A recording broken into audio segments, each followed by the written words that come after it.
Wondery Plus subscribers can listen to Crime and Sports early and ad-free right now. Join Wondery Plus in the Wondery app or on Apple Podcasts. In the depths of an Atlanta forest, a clash between activists and authorities ends in tragedy. I'm Matthew Scher, and on my new podcast, We Came to the Forest, we expose the hidden truths behind a shootout that left one activist dead and countless lives forever changed. Binge all episodes of We Came to the Forest ad-free on Wondery Plus.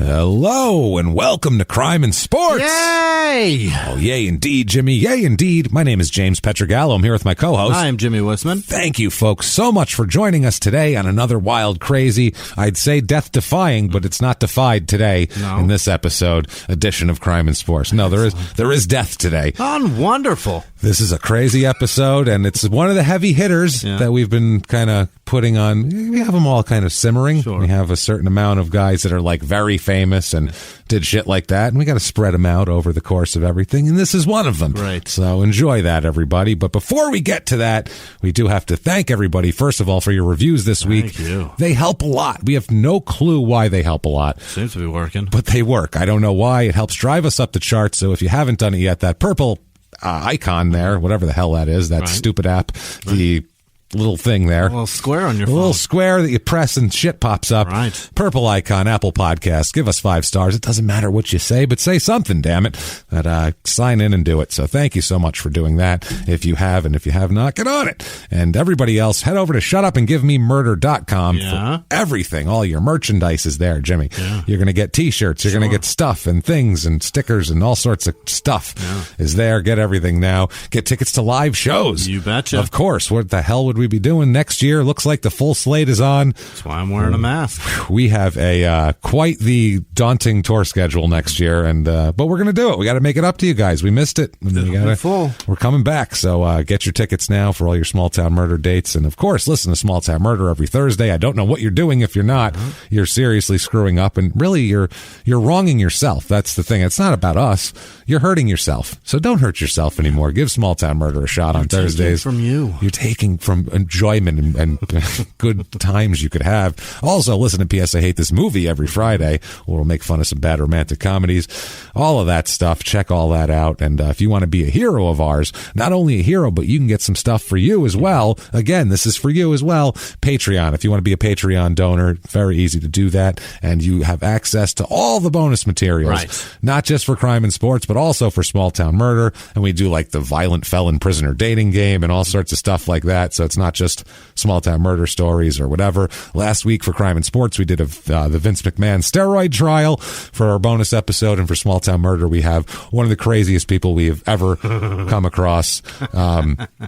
There was buckets of parts, and he was not hungry once they got there and found him anymore. We'll put it that way. That's what happens when you can't even go to the Dollar General. That's what happens. Listen to the episode, you'll understand. That's patreon.com/crime and sports, and anything above the $5 level gets you access to all that good stuff there. Also, if you want to be just a nice person with good karma, you can go over to PayPal and make a donation, and use our email address, crimeandsports@gmail.com, to do so. Still a hero. And we'll say thank you, and Jimmy will butcher your name still, just like you were a Patreon donor. Absolutely. So with all that said, I think we need to get into the meat of the show here, because it's crazy. It's a wild story. Let's get right into it with Oscar Pistorius. What do you say? Hey, this asshole. Let's do it. Yeah, let's get into this guy, Oscar Leonard Carl Pistorius, as a matter of fact. Double middle? Double middle. Oh, yeah, boy. He's got a double middle name, which I don't know if that's normal in South African culture or something. I'm not sure. You never know. I don't know shit about it. Some cultures have like 12 middle names. Yeah. You have like your and then you get both great-grandmother's maternal name. Yeah, both of them. Your great-grandmother's maternal name. Right. You have like, you find like I think it's your favorite third cousin, and take their married name, I think is mixed in the mail. There's a lot of, it's weird. And then at the very end of it, they say where you're from. And then it's that's at the end of it. So it's like a paragraph of names. Right. It's so, but I don't know about here. He's got 2 middles. Okay. Anyway, so obviously his nickname is the Blade Runner for obvious fucking reasons. If you've seen him, if you don't know who Oscar Pistorius is, I don't know if you've been under a rock for the last 10 years or so, but he is the Olympic sprinter with the only one that doesn't have legs. Put it that way. You can see which one he is pretty simply by everybody else. Look at their knees and then look down. Right. If you see shins, that's not him.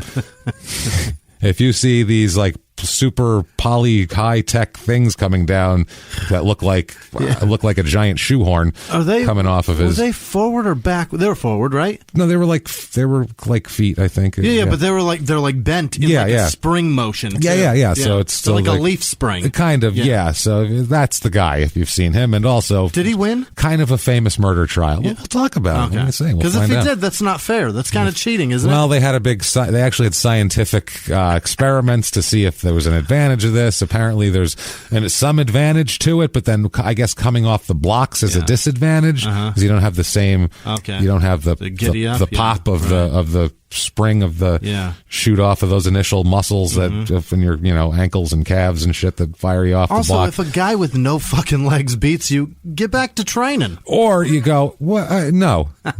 I don't know which one that is. I don't know how to make a fairness judgment. That's like the field goal kicker who set the record in 1969 or whatever. With a square foot. With a half a wooden foot. Right. It was just a wooden club with a square front. And it was like, well, is that really his leg did it, but is that really, it's not the same. Like you can get a little more bounce off of that thing than your toe probably. Right. So I don't know about that.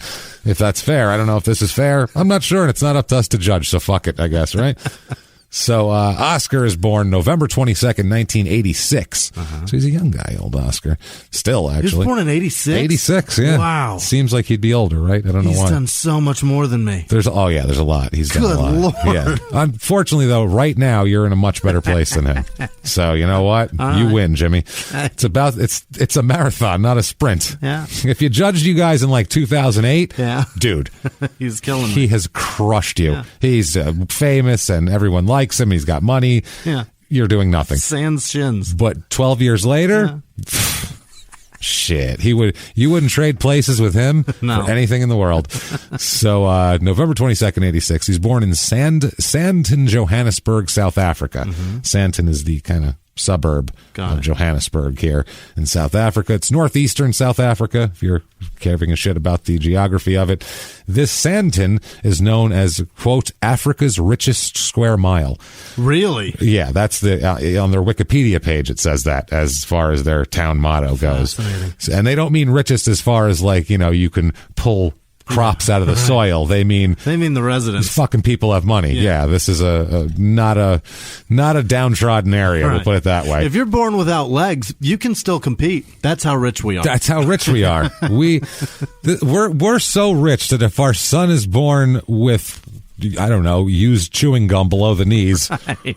We are like, bet you gets a gold. He's still going to the Olympics, but we don't care.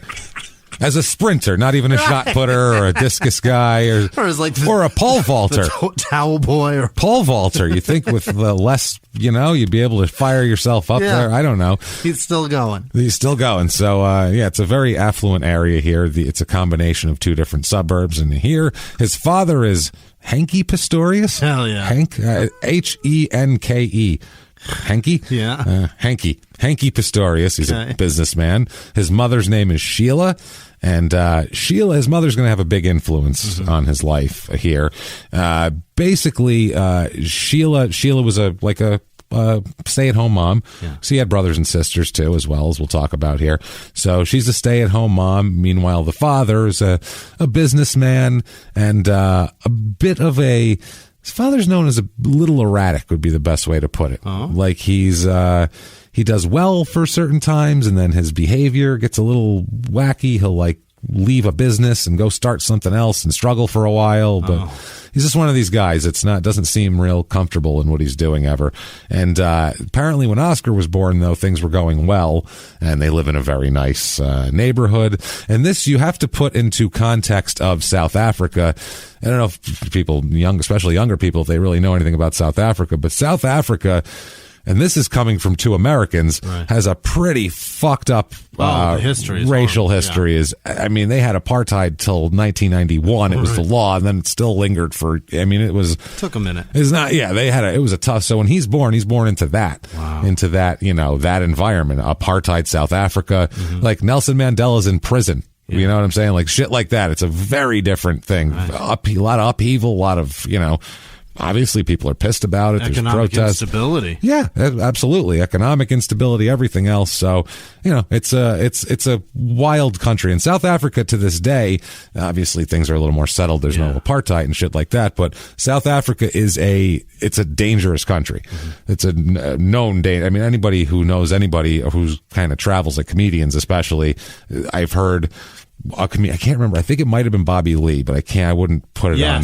Bobby Lee, I think it was, talked about walking out of his hotel in South Africa, and as the door was still swinging shut behind him, hadn't closed all the way, he was already being robbed. Right. He said, I wasn't even on the sidewalk yet.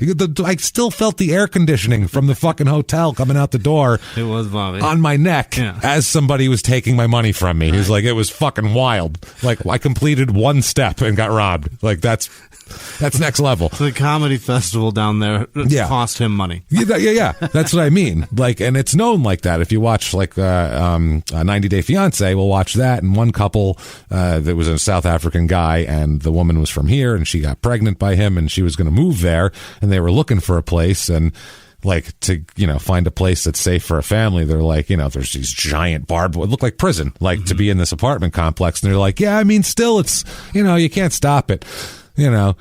They're like, well, is there like an alarm or anything? And the real estate agent goes, well, there's neighbors close by, so if anyone breaks in, you should scream loud. Yeah. That's literally what the real estate agent said. There's no alarm, but you should scream loud. People will hear you. Problem solved. Great. Yeah. That sounds wonderful. So, yeah, it's known as it's a sketchy area, South Africa, and especially Johannesburg is, for street crime, known as a pretty dangerous city. And it's one of their nicer cities too, isn't it? It's huge. Yeah. It's that's, as a matter of fact, we were just watching 90 Day Fiance last night, and they just went to South Africa. This couple, Tanya and St. John, if you watch the show, they went over there, and he was telling her, like, when you go out walking around with my mom and sister, fucking be careful. Try to stay quiet. That American accent's a big fucking target on your back. Yeah, you're gonna get robbed. Like, you need to fucking keep your head down and chill the fuck out and be cool, and try not to bring attention to yourself, basically. So, yeah. So, it's interesting. Anyway, but he comes up in a, upper middle class lifestyle, doing none of this shit that affects him, is what I'm getting at. Yeah. Nothing touches him here in this nice little suburb. Everything's fine. He comes up like it's Pleasantville. Okay. So, good for him. So he was born with a disability? Yeah, we'll get into that in a second here. Now, his parents, I told you about, his aunt is the most famous South African psychological profiler they have. Really? She's like the South African John Douglas. She's world famous in terms of that in that arena. Even Robert Ressler's been quoted as saying what an amazingly brilliant person she is, and how good she is at her job and shit. Yeah. Well, fix South Africa, lady. Yeah. Well, she's involved. She was involved in more than 30 serial killer cases, doing shit. She taught people. She taught a shitload of detectives and other agents how to profile and do all of that. She retired in 2000, and she wrote Catch Me a Killer, she said, in order to purify herself of the experience she had while profiling. Oh. So she still consults for South African governmental agencies for, if they have a real tough one, they'll check out her there. I'm sure she has read and seen some horrible pictures, and that stuff is just imprinted on her. Fuck yeah. So she wrote the book to just put that burden on us. Read Mindhunter. That's probably what her version of Mindhunter, because Mindhunter is like, here's all the crazy shit I've heard that I can't unhear, so now you're going to hear it. I watched a man throw a bird into a ceiling fan. Yeah, and that's on you. And that was the least creepy thing he did that day. Right. So now she is known for having an empathy for serial killers, this woman here. She says, quote, that they are, quote, not monsters, they're human beings with tortured souls. I will never condone what they do, but I can understand them. Which is interesting. I mean, that's a good way to put it. Isn't that still a monster? Yeah, but she's just saying they're human beings that are fucked up, and I can understand them, and they do crazy shit. Nobody's a monster, I think. She's trying to get to the nobody's a monster thing. Everybody's a human being with different levels of fucked upness. Okay. These dudes are real fucked up, and you've got to know that. Humane to them? I suppose. I don't fucking know. So he is born, like we said, and like you, I'm sure, know, with a disability. It's a condition called fibular hemimelia. Okay, well, I had to look that one up.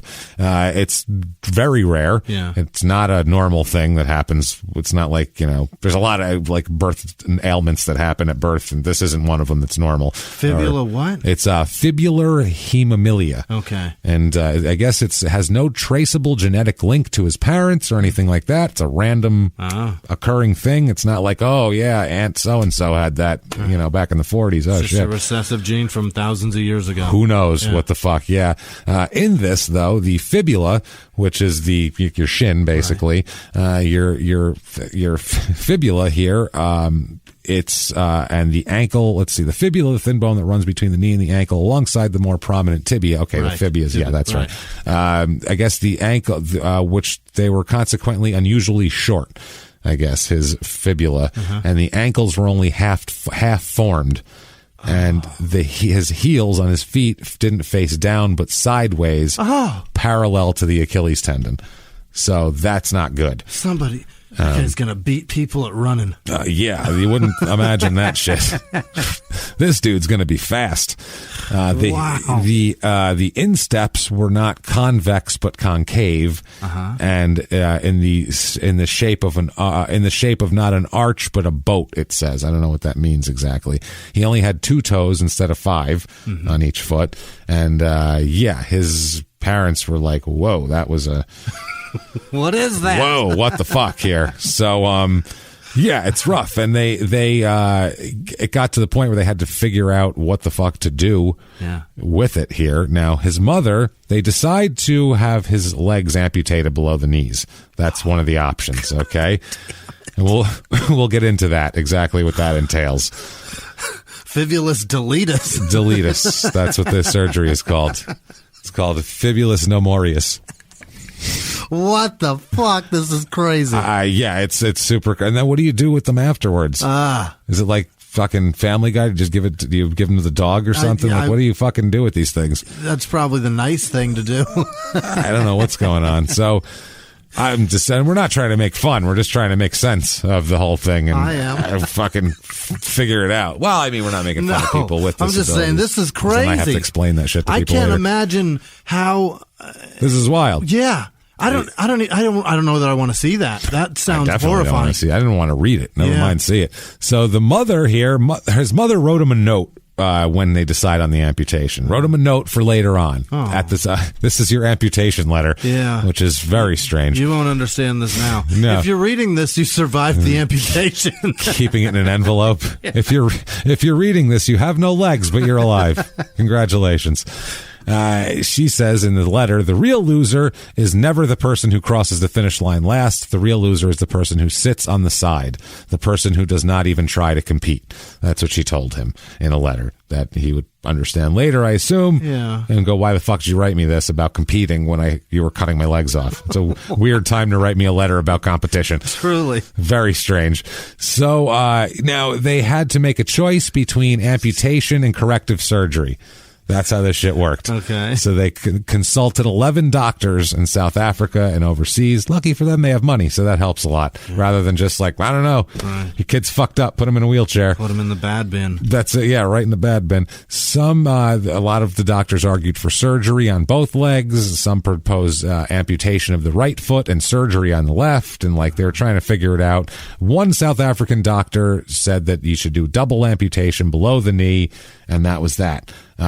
Basically here, if his 2 lower limbs had not been removed, that made it a lot easier.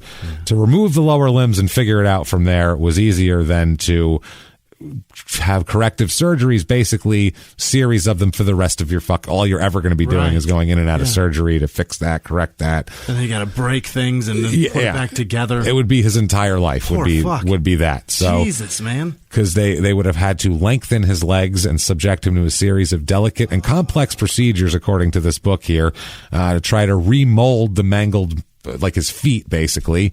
And it would have been at least 8 to 10 operations over 16 to 18 years. Oh, my God. To fix it.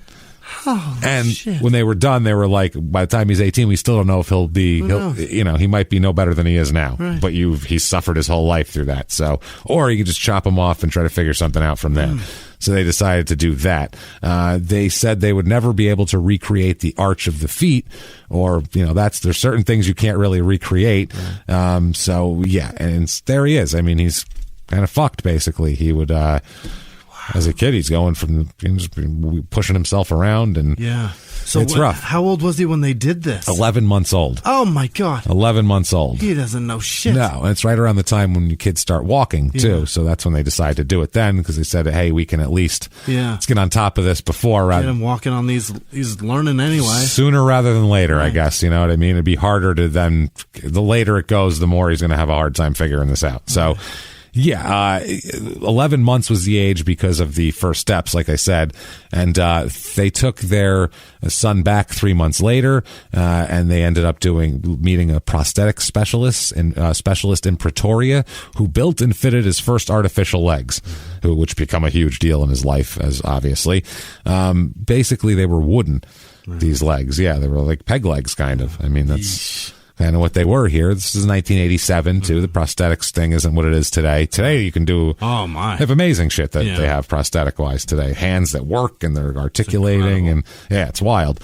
So these though, they're basically his legs stick into them on there, and that's about that. But he loved it because he could actually walk. He was like, I could get around now. And it was, as a little kid, even a baby, he was like, oh shit, and started taking off on him. So must have been nice to see anyway. Obviously falling down and not doing too well with it, but he was jacked to me out there. He's got his own knee, so that's great. He's got his own kind of, it's below the knees. So he learned to, so with this though, he wanted to be a normal kid. Kids don't know if they're different when they're that age. They don't know what normal is. They're fucking a year and a half old. So whatever they got, they run with. That's it. They just roll with it. So he just wanted to play sports and run around and do all the shit that kids did, and that's what he did. So he was doing that. He played soccer. He rode mountain bikes. What? Yeah. with his brothers, he climbed trees. Which, I mean, probably was pretty cool, because if you fall, it's like, what am I going to break on my leg? Yeah, good point. If you fall, try to land on your legs. Climbing a tree is all upper body, though. Yeah. The majority. Layer. Yeah, you got to get to the next step to push up. But I assume he had some good upper body strength because his legs weren't great, so he would have to use his upper body a lot more than that here. So, he would do all of this normal kid shit, basically. That's the thing. He was doing kid stuff. He was walking pretty well on his legs by the time he was 18 months old, and he played everything: cricket, rugby, wrestling, you name it. Oscar was involved in it, which is, I mean, shit. That's good spirit on the guy. It's impressive. No shit. It's impressive that his parents weren't just like, no, you need to stay in the house. Because if you have a kid with anything wrong with them, if any kind of problem, you are more protective of them because they're, I don't know, in your mind you need to protect them more as a parent. So they're different from the other kids. One, other kids are going to have comments, which is going to hurt them. That's going to hurt them. But also, you got to make sure that they know that they fit in too. Yeah, and just physically worry about them getting hurt, and they're not in the same level, and they're going to feel bad, and all that kind of shit. Also, Oscar already has it in his head: if I sit down, I'm a fucking loser. Yeah. That's the other thing, too. Mom said so. She said it. I got to compete. Stumps and all. He says that, quote, she didn't ever want me to see my disability as something that could hold me back.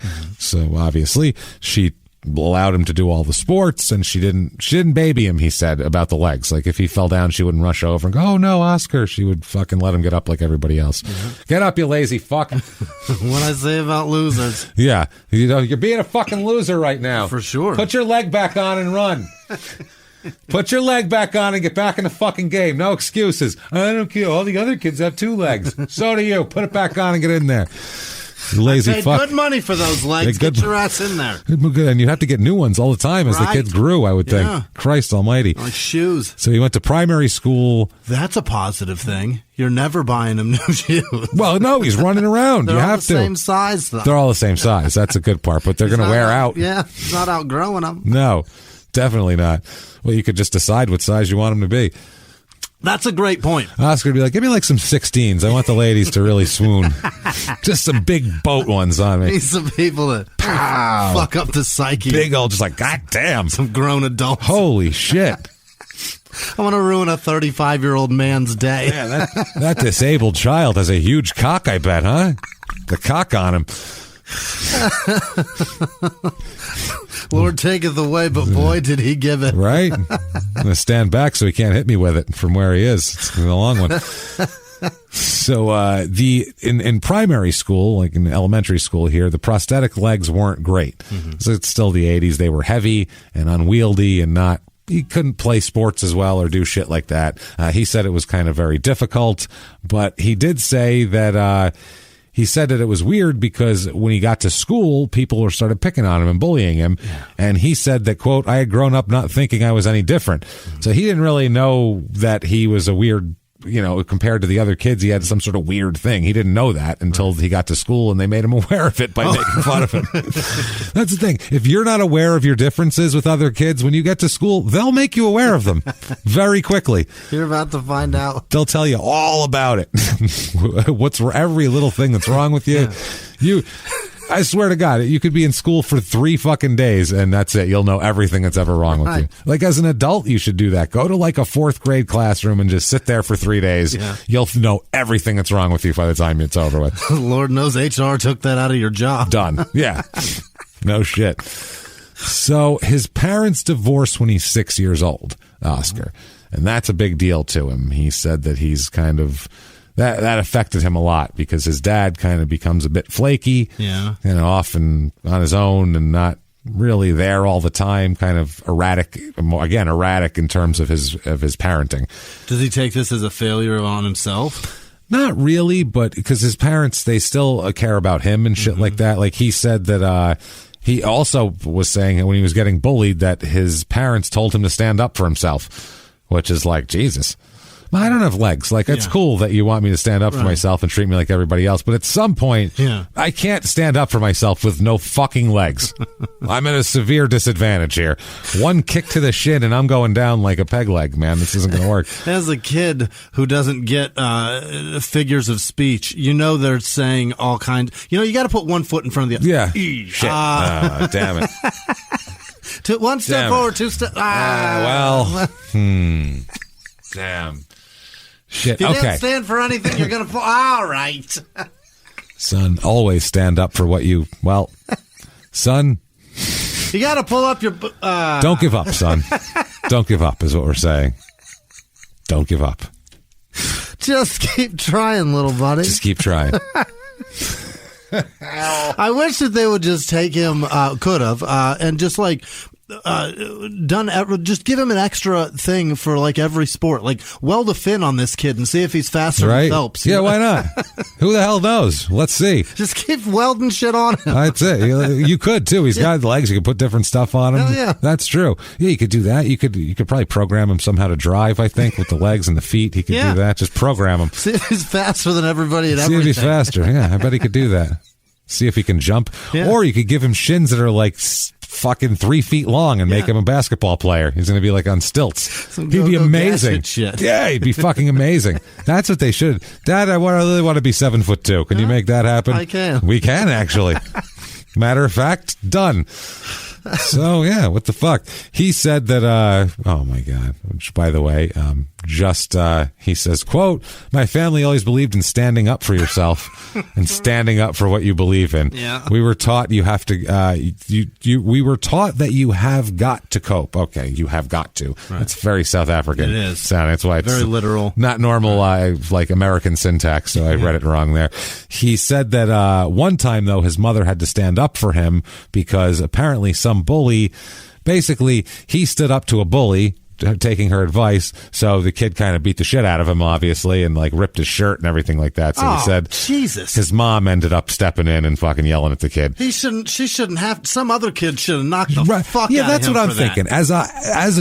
When we were kids, if some kid had no legs, and somebody was beating him up, the other kids would be like, "What the fuck are you doing? Beat up the kid with no legs? What's wrong with you?" Comment is one thing, you're passing, but if you're like belittling the person, if you're beating him up, physically fucking beating tear up their clothes, I'll knock the fuck out of you. That seems ridiculous. That's nuts. I don't understand how that happened, but South Africa might not be the same as. Good point. Yeah, in New York there would have been like 12 Italian kids going, "Oh, what the fuck are you doing? Look at this over. He's picking on the fucking cripple. Why would you do that? Tommy, he's picking on the cripple. Let's fucking beat the shit out of him. Let's go." Oh, you want to be a fucking cripple too? Come on. That's fourth graders back there when I grew up. That's what it was. Hey, what the fuck? Pick on somebody with your own legs. Yeah, that's right. Why don't you pick on somebody with ankles, you fucking pussy? That's right. Right here. So, his mother was very frightened all the time. Mm-hmm. After the parents got divorced, his mother was frightened about living alone, obviously. He said that his mother kept a pistol under her pillow at all times. He said that his house was broken into a couple times as a child as well, and that was very common, and it made his mom very scared. So, he's had guns around from a young age. Okay. Like I said, his mother keeping a pistol under her bed or under her pillow. Oh, yeah. And then he also said, quote, "Everything we learned from life, I learned from her." Okay. So that's a good foreshadow for later on. Yeah. Now, 2001 comes around. He's 15 years old. He's playing all sorts of sports. Rugby is his main sport. He loves rugby, that's wild. He's playing rugby. I don't even know what to say about that. He's playing the most physical. I mean, go for the legs, I guess. Not to be a jerk, but I mean, Jesus Christ. If you knock one off, it's going to take him a minute. He's definitely not going to continue on with that play. I imagine that's harder to put on than a shoe. Mm-hmm. Oh, that sounds terrible. I just pictured somebody doing like a diving tackle and just and seeing a leg fly off and go end over end. Hear that away suction from the pop. That's not good, man. No. That's not good. So 2001, he's 15 years old, and his mother has a hysterectomy, had some kind of problem, ended up having a hysterectomy, and apparently there is some sort of allergic reaction to the drugs they gave her, and she died. Fuck, what? She died when he was 15 years old. So if anybody could use all the support he could get, it would be a guy like this. And they take the fucking hero of his life. Yeah, and he says, quote, that he says that her death was unexpected, obviously. Yeah. He said, quote, "My brother and I didn't know she was sick, but by the time we heard, she was already in a coma. She went into a coma from the drugs, and then she died." So, not good. This is tragic. It's pretty fucking tragic. Yeah, it is tragic. And this is weird. Also, I didn't mention this in the beginning, but I think this is our 220th episode. Mm-hmm. And I believe this is the only one we've started with where the child doesn't have a physical plus.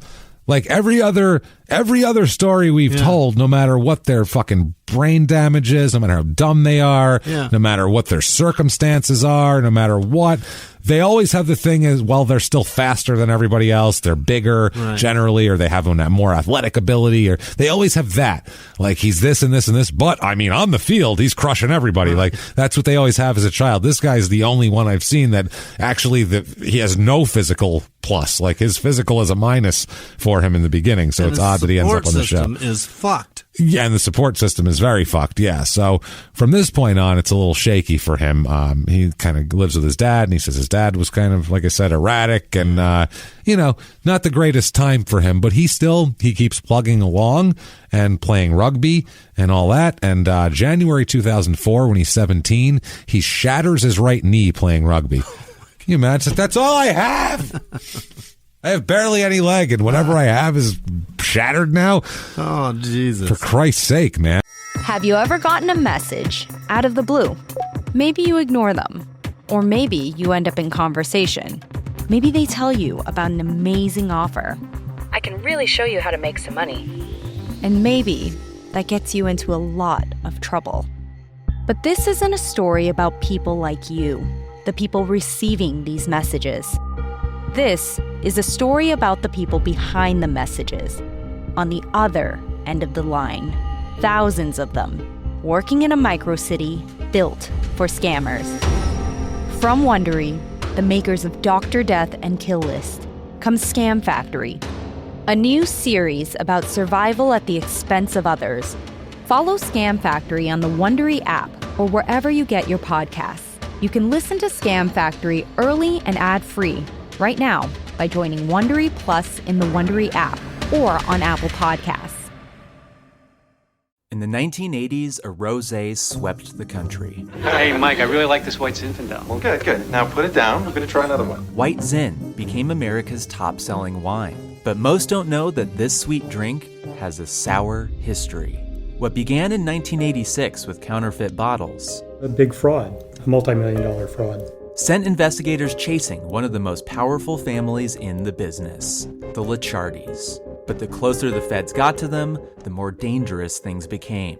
It's a story of deceit. At the time, I was paranoid. Threats. You touch my kids, I will kill you. And murder.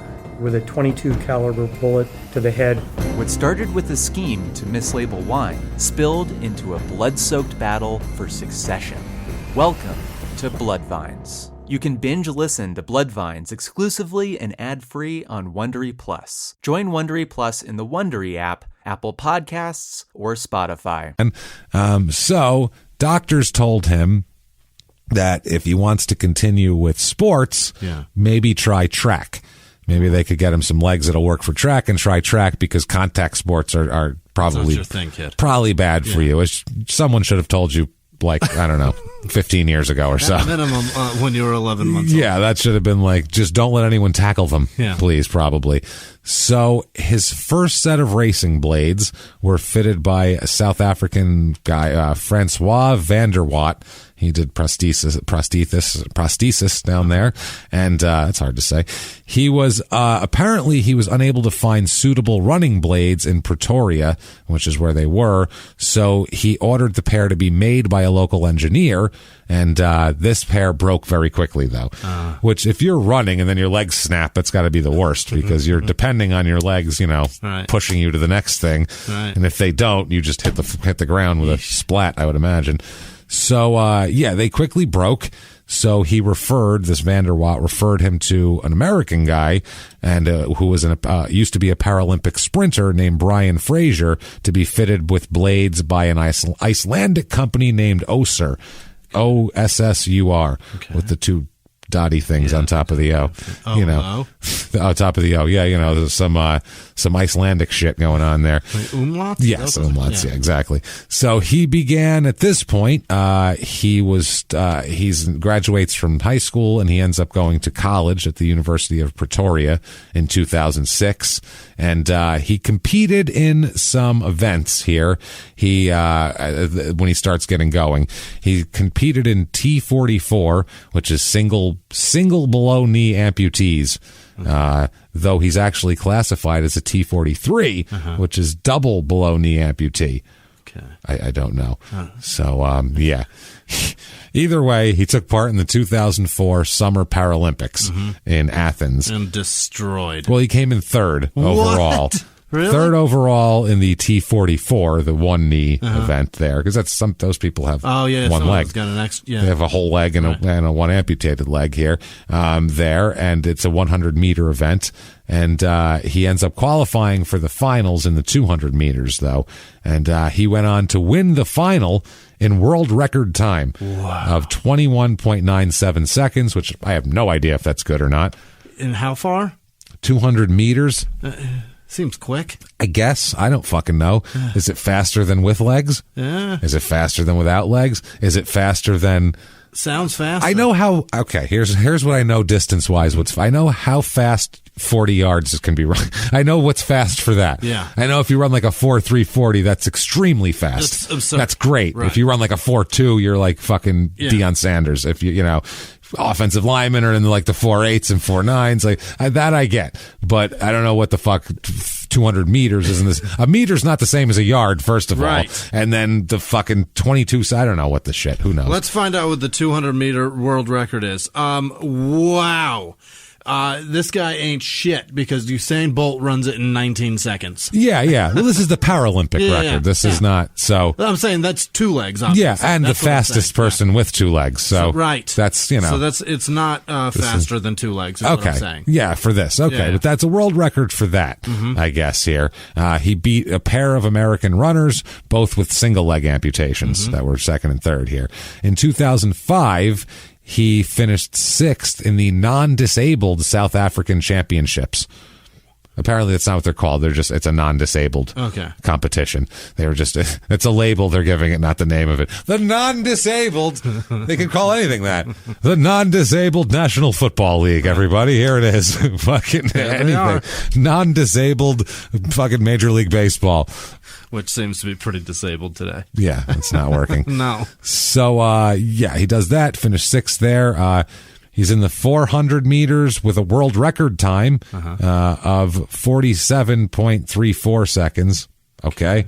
Seems it's longer than the 200. I guess you slow down over time. I don't know. It seems faster than I can. 400 meters is a lot. That's a lot. It's a long way. Yeah. And also at the Paralympic World Cup in the same year, he won gold in the 100 meter and 200 meter, beating his previous 200 meter world record, which is pretty nice. At the 2006 Athletics World Championships, he won the gold in 100, 200, and 400 meter events, breaking the world record in the 200 meter again. Okay. So he loves to be that 200 meters is jam. And I don't know shit about racing, here's another full disclosure. I don't care. No. I don't want to know about it. I don't give a shit about it. So we'll definitely breeze over that shit pretty quickly. If it has nothing to do with an engine, I don't want to hear it. I don't want to hear if it does have anything to do with an engine. I just don't know shit about racing and I don't want to. So 2006 here, this is when he starts all of these world records in the Paralympic Games. He starts being recognized in South Africa as kind of a figure to be seen here. He's conferred the Order of Ikamanga in bronze, which is Order of Ikamanga in bronze by the President of South Africa for outstanding achievement in sports. Okay. There's 3 categories. There's gold, which is exceptional achievement, silver, which is excellent achievement, and bronze, which is outstanding achievement. Which I find fucking hilarious. They're like, it's outstanding, but I wouldn't call it exceptional. He's going bronze. What the fuck is that? What the hell kind of shit is that? What a weird fucking... So arbitrary. Let's break them down. And it's like, yeah, you get the bronze. You're not excellent. You are outstanding, sir. Like... That's just fucking hilarious. And all those terms are relative. It's not like they're ranked. It's not like, exceptional means better than excellent, which means better than outstanding. I mean... Outstanding still seems... Outstanding and exceptional are pretty much the same thing. I'll bet you look in the thesaurus, all those words are the same. Excellent is a level, and then exceptional would kind of, I guess, be in comparison to others, sort of a comparative. But outstanding and exceptional are both... They're the same. They're both, you're better than the pack. So, I don't know. Excellent everyone could be excellent. Yeah. We don't fucking know. I don't know. With excellent, that's Bill and Ted. Outstanding means you stand out. I don't fucking know. So, either way. Bill, Ted, Wayne, and Garth all agree. Yeah, that's excellent. Well, excellent they would be. That's silver. They'd all win the silver.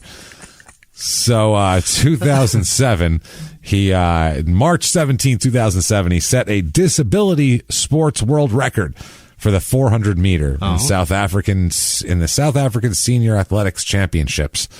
Whoa, I don't understand this shit at all. And at the Nedbank Championships for the physically disabled held in Johannesburg in April of 2007, became the world record holder of the 100 and 200 meter events there. Jesus Christ. He's invited by the IAAF to take part in what would have been his first international non-disabled event, the 400 meter race at the IAAF Grand Prix in Helsinki, Finland in July of 2005. So he's going to race against non-disabled people. Yeah. And he has a school thing that he has to go to, and he cannot attend that. Oh, no. Or some school shit, basically. Now, July 2007, he runs the 400-meter race in Rome and finished second, and behind some Guinea, Stefano Braccioli. Yeah. Hey, I run a fast. I run fast even though I don't have no legs. I was born with the spaghetti for legs, and it don't matter because I'm fast. I was born with the lasagna noodle dangling from my hip. But it don't matter. For those dude, are his legs just like super strong linguini? I think. Well, I would go with, because that shit kind of flexes. I would go. Bit. Yeah, but more. I would think a rigatoni would be a more like a rigatoni on top of the mostaccioli on the bottom. For a thigh, and I think that's how you do it. We've outfitted you. We've outfitted you with a sit down, Stefano. We have the news for your leg. We have outfitted you with a beautiful. Oh, it's so nice. You're gonna love it. It's for the thigh. It's gonna be a beautiful al dente rigatone. Right. We're gonna put a nice. It's a nice pomodoro on top. So it's just around the outside. It's gonna be nice, not too overpowering. And for the bottom, we're gonna put a nice mostaccioli down there. It's gonna be beautiful. And a medium-sized shell for the foot. And I think you're going to win all the races. And for as much cushion as we could get, we packed it with ricotta. What are we going to do? We're going to do for a thigh. I changed my mind. We're going to do a nice manigot with the with a ricotta cheese stuffed in the middle, just in a case, so for a sturdiness, break open. Also, you got a ricotta cheese down there. It's a nicer snack, you never know. Treat. You never know, so that's what we do for you. If you're on your ass anyway, might as well eat. Hey, yeah. Well, you run. You could take a bite. You needed the energy. That's so fucking funny. That's what we do, though. That's what everything is. Have you eaten? It's the fucking weirdest thing. Have you had a snack? Sarah tonight is bringing my grandmother chicken parmesan that Sarah made yesterday and all the shit, right? And I'm like, it's so weird. Anything could be wrong. And that's the first thing we go. Did you eat? You could literally hear did you hear about them? Oh, the family, poor people. Oh, Christ. Nah, Bobby's whole family. The house burned down. Yeah. The baby died. They couldn't get to him. Right. They couldn't get to him. The baby died. At the same time, they take him to the hospital, check him out, make sure, the smoke and everything. They find out his wife's got cancer. She's got 6 months to live. Unbelievable. His mother had a heart attack 3 months ago. The whole thing's a fucking mess. And the person on the phone will go, are they eating? Literally. Are they eating? Do they have... I should bring some. Do they need something to eat? I'll bring over some nice meatballs. Yeah, do they need food? No, I just explained that he's as miserable as he can be. We're not probably going to take his own life. That's what's happening. He's not wanting to eat. He's lost 40 pounds. Is he eating? He's going to eat a 40 caliber tonight. Take it easy. I'll take some sausage and peppers. Whoa, what? That's the solution to everything. It's fucking insane. The most true stereotype ever. So, he also runs July 15th, 2007. He runs in some British Grand Prix. I don't know, runs there.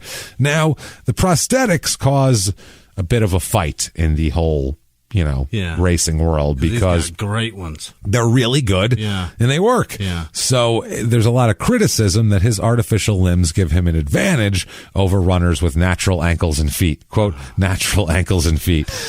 I'm sure he's going, well, fuck, cut your goddamn knees off.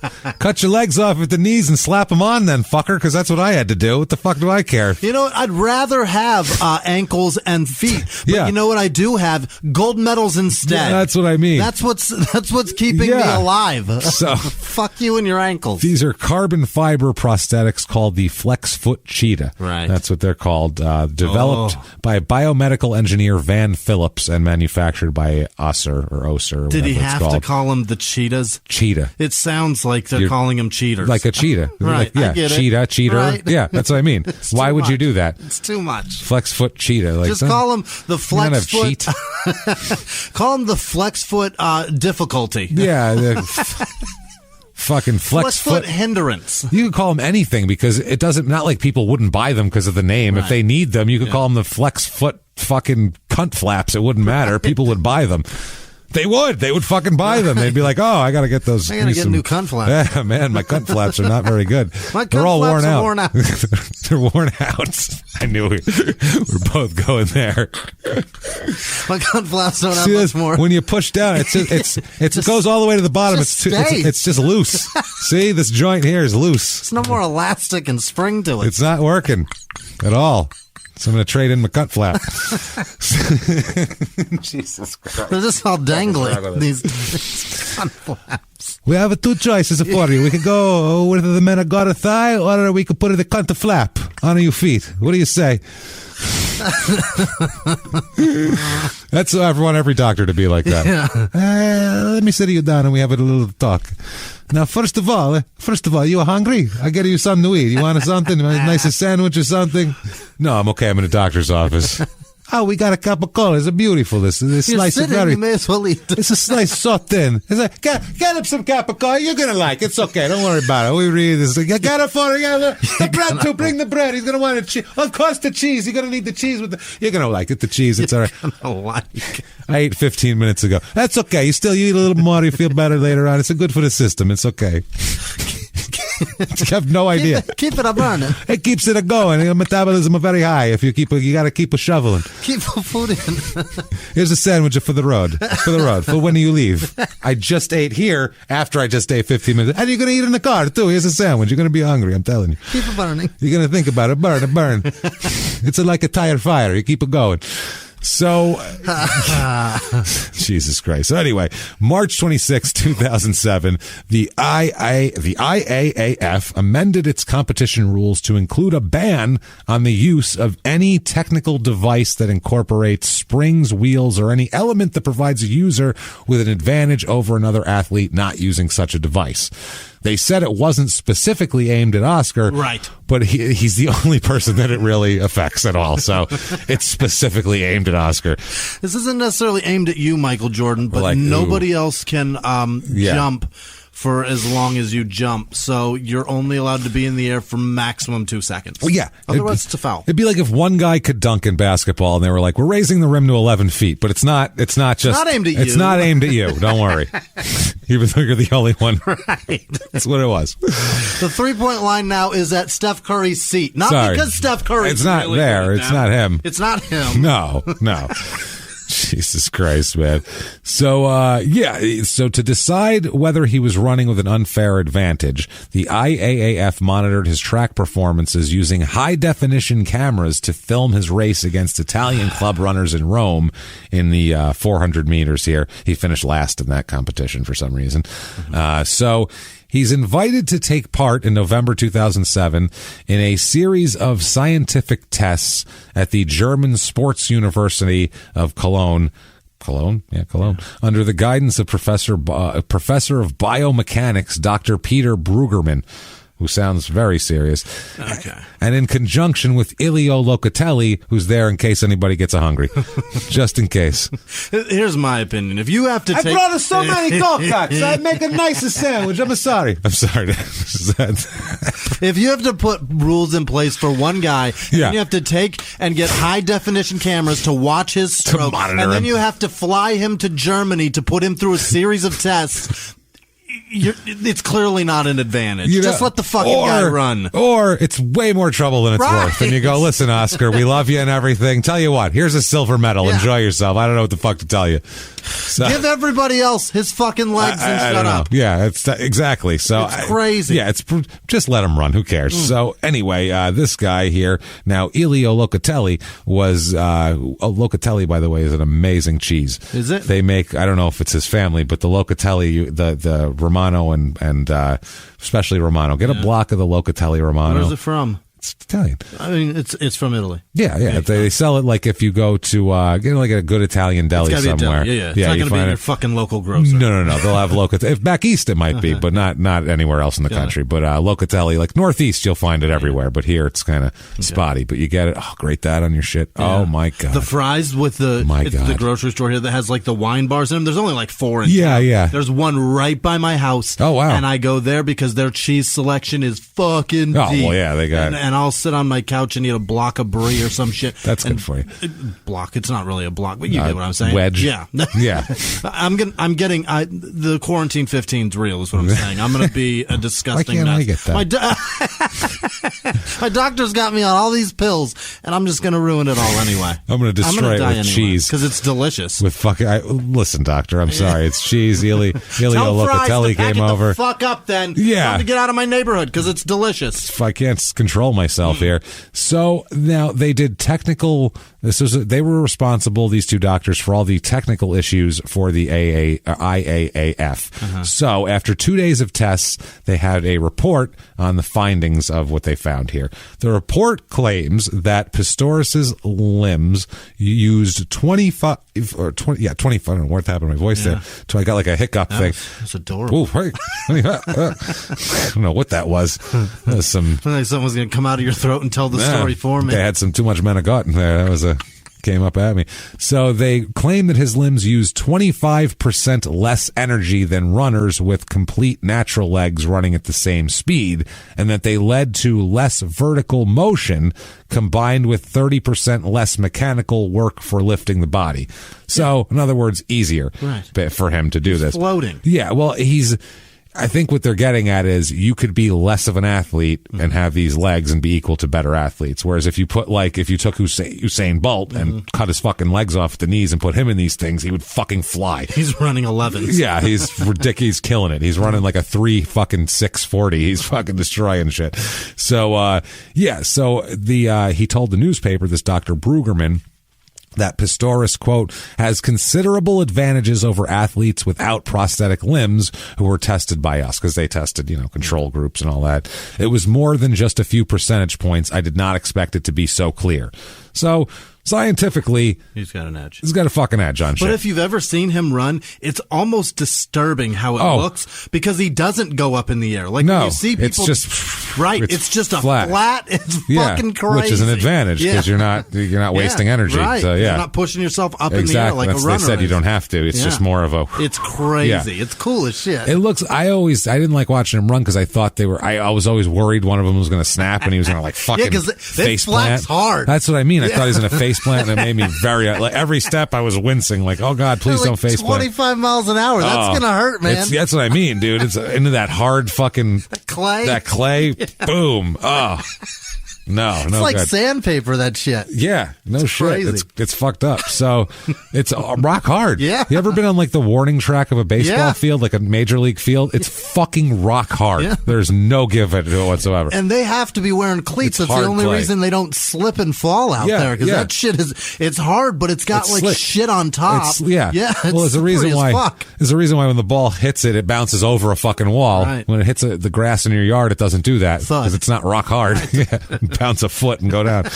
So, based on these findings, in January of 2008, the IAAF ruled Pistorius's prosthesis ineligible for use in competitions conducted under their rules, including the Summer Olympics, the regular 2008 Summer Olympics, which was his goal to get to Beijing in the Summer Olympics. And this destroyed it here. So, he called the decision, quote, premature and highly subjective. I mean, it depends on... Science is subjective. That's the thing. Like, I don't know if the experiment was done in a way to try to show, you know what I mean? Like, obviously you can do experiments in a way where you want the outcome to be a certain thing. But if it's a straight up experiment, that's science. Right. It's easier for you. Right. Sorry. I don't know what you want us to fucking do about that. Right. Like, I don't know, get legs that are worse, and then you probably won't break world records, but you'll be allowed to run. So pick one. They built them the way they built them to make life easier for you. That's the thing. It's obvious why. The answer to the experiment is pretty fucking evident. Yeah, no, it's true. The idea, the design, everything is structured to make you have an advantage of running. Easier on the rest of your body. Without them, you can't fucking run. Yeah, no shit. So his hips must be in like good shape from that too. Oh, they've got to be insane. So smooth. He doesn't get that shock of everything. So, but I mean, he doesn't have shins or feet. So I'll take. I'll take shins and feet. So he said that he would pledge to continue fighting for his dream. His manager said that he would appeal this based on advice from experts in the United States, who said that the report, quote, did not take enough variables into consideration. So he's going to fight it. He appealed against the decision to the Court of Arbitration for Sport in Switzerland and appeared before the tribunal in 2008. After a 2-day hearing, the tribunal, the Court of Arbitration for Sport, upheld Pistorius's appeal, and the IAAF council decision was revoked with immediate effect. So he is qualified now to the arbitrator here, they unanimously determined that Brueggemann's tests tested Pistorius biomechanics only at full speed when he was running in a straight line, unlike a real 400-meter race where it's a rounded thing. And the report did not consider the disadvantages that Pistorius suffers at the start and acceleration phase of the race, which is where he doesn't have the boost, right. And that overall there's no evidence that he had any net advantage over non-disabled athletes. Okay, I mean, hey, what are you going to do? So December 9th, 2007, he is awarded the BBC Sports Personality of the Year Helen Rollison Award, which is conferred for outstanding courage and achievement in the face of adversity. So that's kind of one of his first kind of big awards there. The 2008 Summer Paralympics is in Beijing as well. I guess they shadow the non-Paralympics. Try to get some asses in the seats. Yeah, the non-disabled Olympics. He there in the 100 meter, he set a Paralympic record with his time of 11.16 seconds.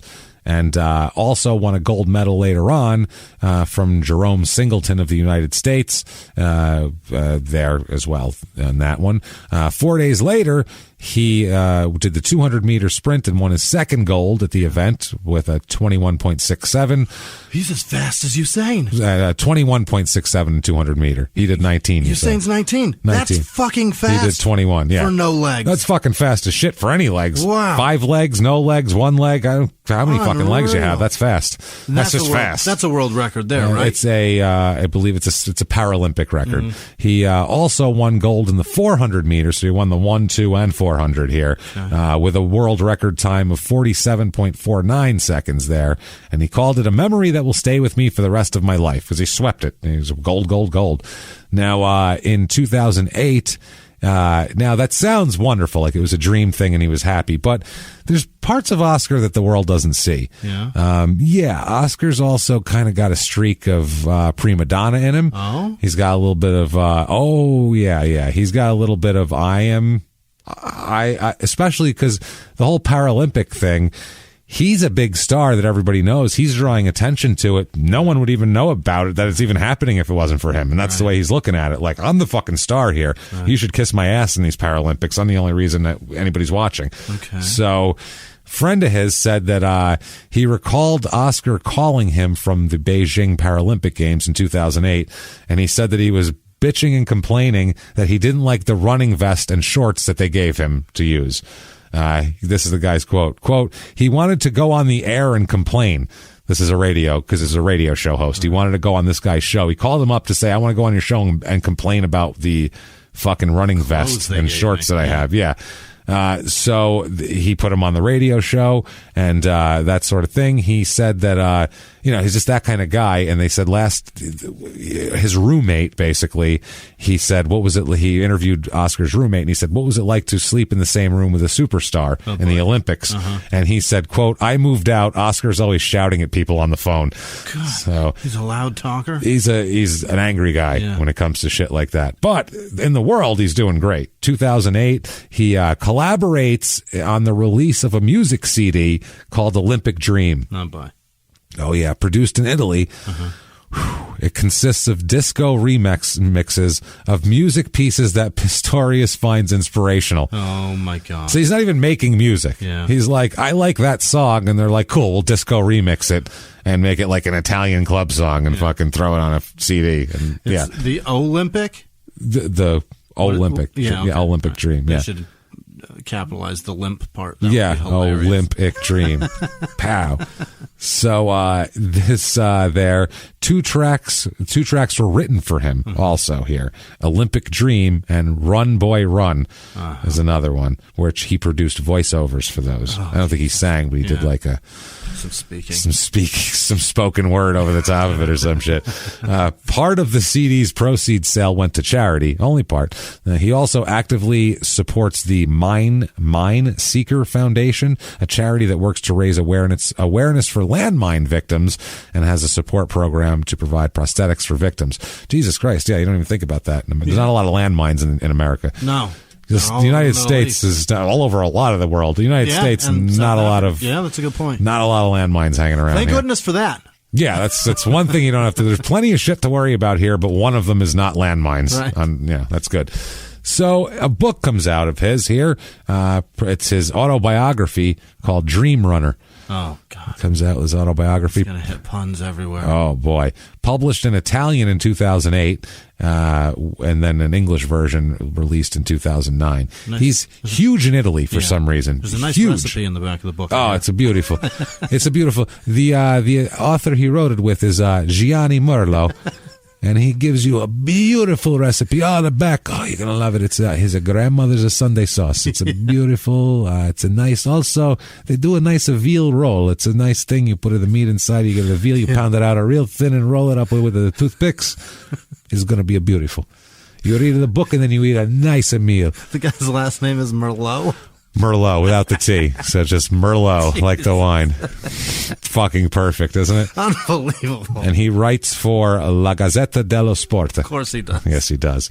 May 2008, he made the Time 100, Time Magazine's Time 100, a list of the world's most influential people.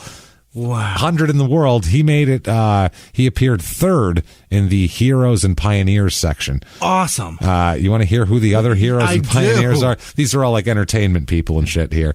The other people were like, business people. And he's the only athlete? I'm sure. No, there's people here. Let's. LeBron James is one of them. Brad Pitt and Angelina Jolie. Okay. Together. Yeah. As one. As one person. Oprah.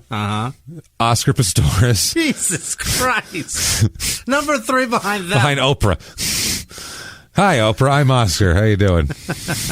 Wow. Who did he beat? Mia Farrow, Andre Agassi, Lance Armstrong. This is pre-Lance Armstrong, us knowing what he was doing. That's whatever, man. Yeah, I got no legs. Yeah, he's like, cancer. Jesus. Bob and Suzanne Wright, Peter Gabriel, the singer, Sheikh Mohammed El Maktoum. I don't know who the fuck that is. Ioanni Sanchez, Madia Hassan Odhabib. These are from all over the world. Yeah, so obviously. Randy Pausch. I don't know. Lorena Ochoa, Tony Blair, former prime minister there. Alexis Sinduje. In what year was this? 2008. He is more influential than Tony Blair, who in 2008, I believe, was still the prime minister. Or he'd just gotten out of there. That's incredible. That's what I'm saying here. The first blind man to climb Mount Everest, Eric Wayenmeyer. He's the first. He climbed out Mount Everest blind. What's the point? Yeah. How's it look up there? It's gorgeous. Fuck. Why'd I do this? Why'd I fucking do this? When you got up there, what did you find? That it was fucking colder than down here. That's it. Yeah, otherwise, I don't know. Yeah. You could have taken him anywhere and told him it's Mount Everest. The Sherpa didn't speak English to tell me what it looked like. Dude, you could have just taken him up any tiny little hill. You could have taken him in L.A. out there, just one of those hills, and just done it a few times. Run him through Runyon Canyon. That's it. Take him to like Colorado and it's chilly outside. Run him up a little. Run him up Pikes Peak. I'd be like, you did it. You made it. You're standing atop Everest. How does it feel? Ain't it cold? Isn't it cold? Hold on, take some oxygen. Yeah. It's like 1,500 feet elevation. Better. Blind guy. Better. He wrote an essay here that Pistorius, he wrote an essay about Oscar, saying that Oscar was, quote, on the cusp of a paradigm shift in which disability becomes ability, disadvantage becomes advantage. Yet we mustn't lose sight of what makes a great athlete. It's too easy to credit Pistorius' success to technology. Through birth or circumstances, some are given certain gifts, but it's what one does with those gifts, the hours devoted to training, the desire to be the best, that is the true heart of a champion. Yeah. So he's saying that, Oscar is a true heart of a champion. Yeah, sure, he's got 2 pogo sticks helping him win, but whatever. Grace. He still wants it. Yeah, that's grace. Once the blind Everest guy writes essays about you, if you can get a blind guy to write something about you, I feel like you've done a lot. That's grace. You've motivated that man. That's going to be grace. So, everything so far has been great for him. I mean, no bads other than his mom dying. That's rough. But I mean, brutal. No, he hasn't done anything to hinder his own cause is what I'm getting at. He's only done well. Now, February of 2009, all that changes a little bit here. He crashes his boat He's got a kind of a wild lifestyle off the track here. He's a playboy, party boy, likes to go around. Sure. Everybody says he loves blondes. He loves tall blondes, and he likes fast cars, and he likes, partying and all that kind of shit. He likes living up that famous lifestyle. He's got a buddy of his that owns some hot car dealership that loans him Rolls Royces and all that kind of shit if he does some promo work for them. Wow. So he's always driving McLarens around and all that sort of shit. So can you just operate pedals with with those, I assume. Well, they probably have hand things but you gotta outfit a fucking McLaren with hand controls. I don't know how you do that. That's expensive. I'm sure. I don't know if you could feel it enough to do the guy. That's my point. With a McLaren too. That's any little bit. You're going to be spinning off into a fucking telephone pole. So they probably these are cars that they had on the lot. So he has to be able to drive them without the hand controls. That's impressive. I don't know how that works. So he crashes his boat though when he hit a submerged pier. I didn't know it was there. No. So he crashes his boat here. He was in a coma for 3 days. That's serious. So he fucking slammed into the console. Yeah, a coma for 3 days. I don't know if it's blood loss or everything, but his face is fucked up. So this is brain damage inducing is what this is. He had an injured eye socket, broke his jaw and several ribs, and required 180 stitches, mostly in his face. So he slammed into something with his face. Yeah. He underwent facial surgery and spent 5 days in intensive care.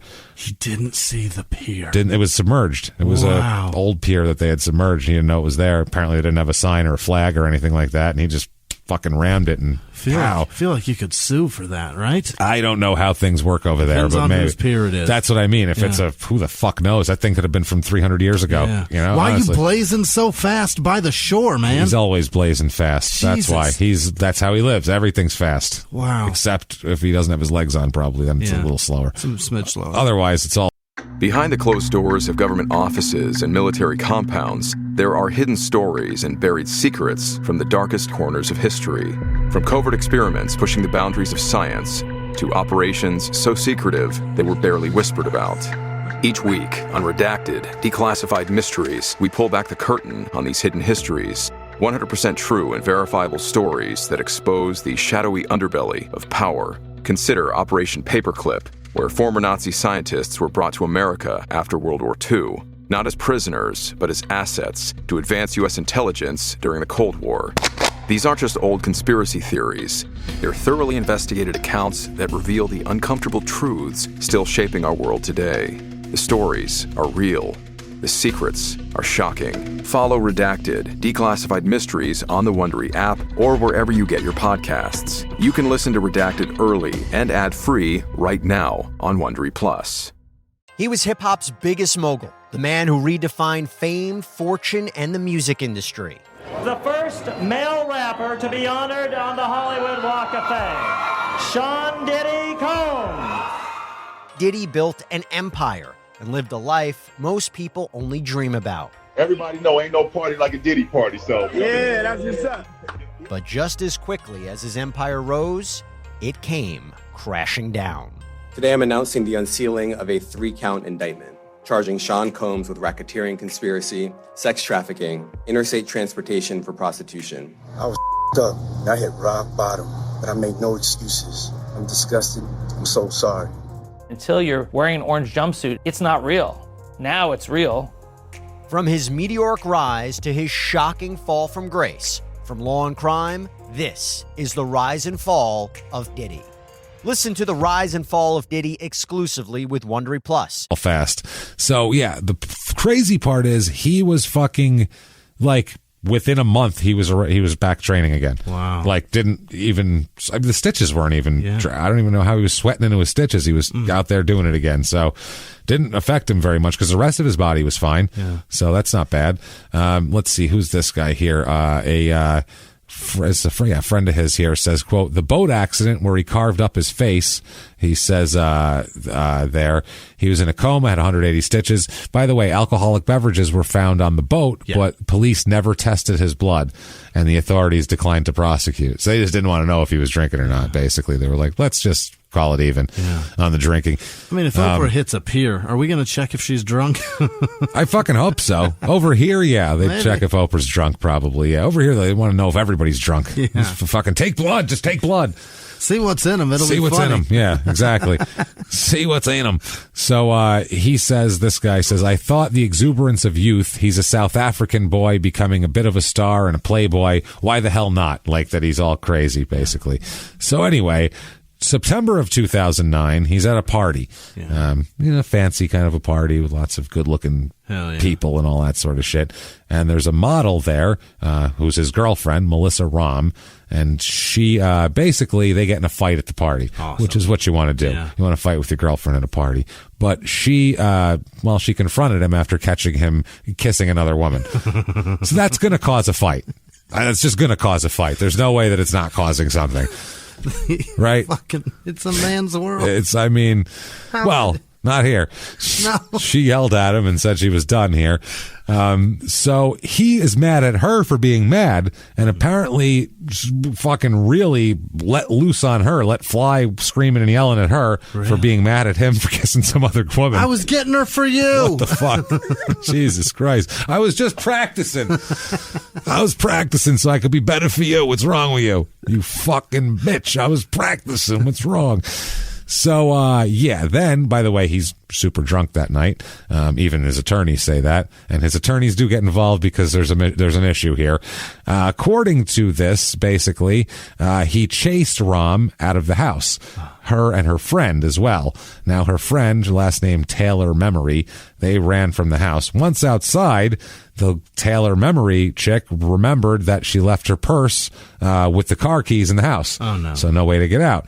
So she tried to go inside and get them, and Oscar slammed the front door on her, and apparently so hard that the top of it shattered. It had glass in the top, and it broke out of the front door, and a piece of glass came down and sliced her leg. Fuck. So, that's what ended up happening there. So she ends up reporting the whole thing. He gets arrested for assault, and also she's going to sue him for the whatever, and then he's going to sue her back, saying that he launched a counterclaim accusing her of making up the assault and libeling him, basically. So, he said he's arrested with no reason. That's it. But the guy who arrests him is a guy named Hilton Botha, a detective. And it's 2009, and he'll come back later on in an interesting way here. So he's arrested for being accused of causing injury to a guest at a party. It was at his house, so he was responsible. He apparently slammed the door and then punched it, and the glass broke all over. Okay. So not good. It was Cassidy Taylor Memory. That was her name there. It's the Silverwoods Country Estate. At the police station, he signed autographs and posed for photographs. The guy said he called the other officers, quote, infatuated. Gross. So he just came in and they all swooned around and he signed autographs. So we heard about Jose Canseco doing that shit in the 80s. It's happens a lot. So ugly. It's just, it's a little disturbing. So the police case is dropped. Actually, the assault charge is later on dropped, but he ends up suing her for $2.5 million, claiming that his arrest cost him to lose 2 sponsors. Okay. So he's, suing her. So then she sues him back. So she wasn't even planning on suing him at first until he sued her for $2.5 million. And she went, whoa, hey, you're the one who cut my leg. Right. And I just mentioned it, so I'm the asshole. So she countersued, and this goes on for years, and we'll talk about it when it's done. You can sue people for costing you shit like that? Apparently you can. Huh. Yeah. Keep that in mind. Yeah, no shit.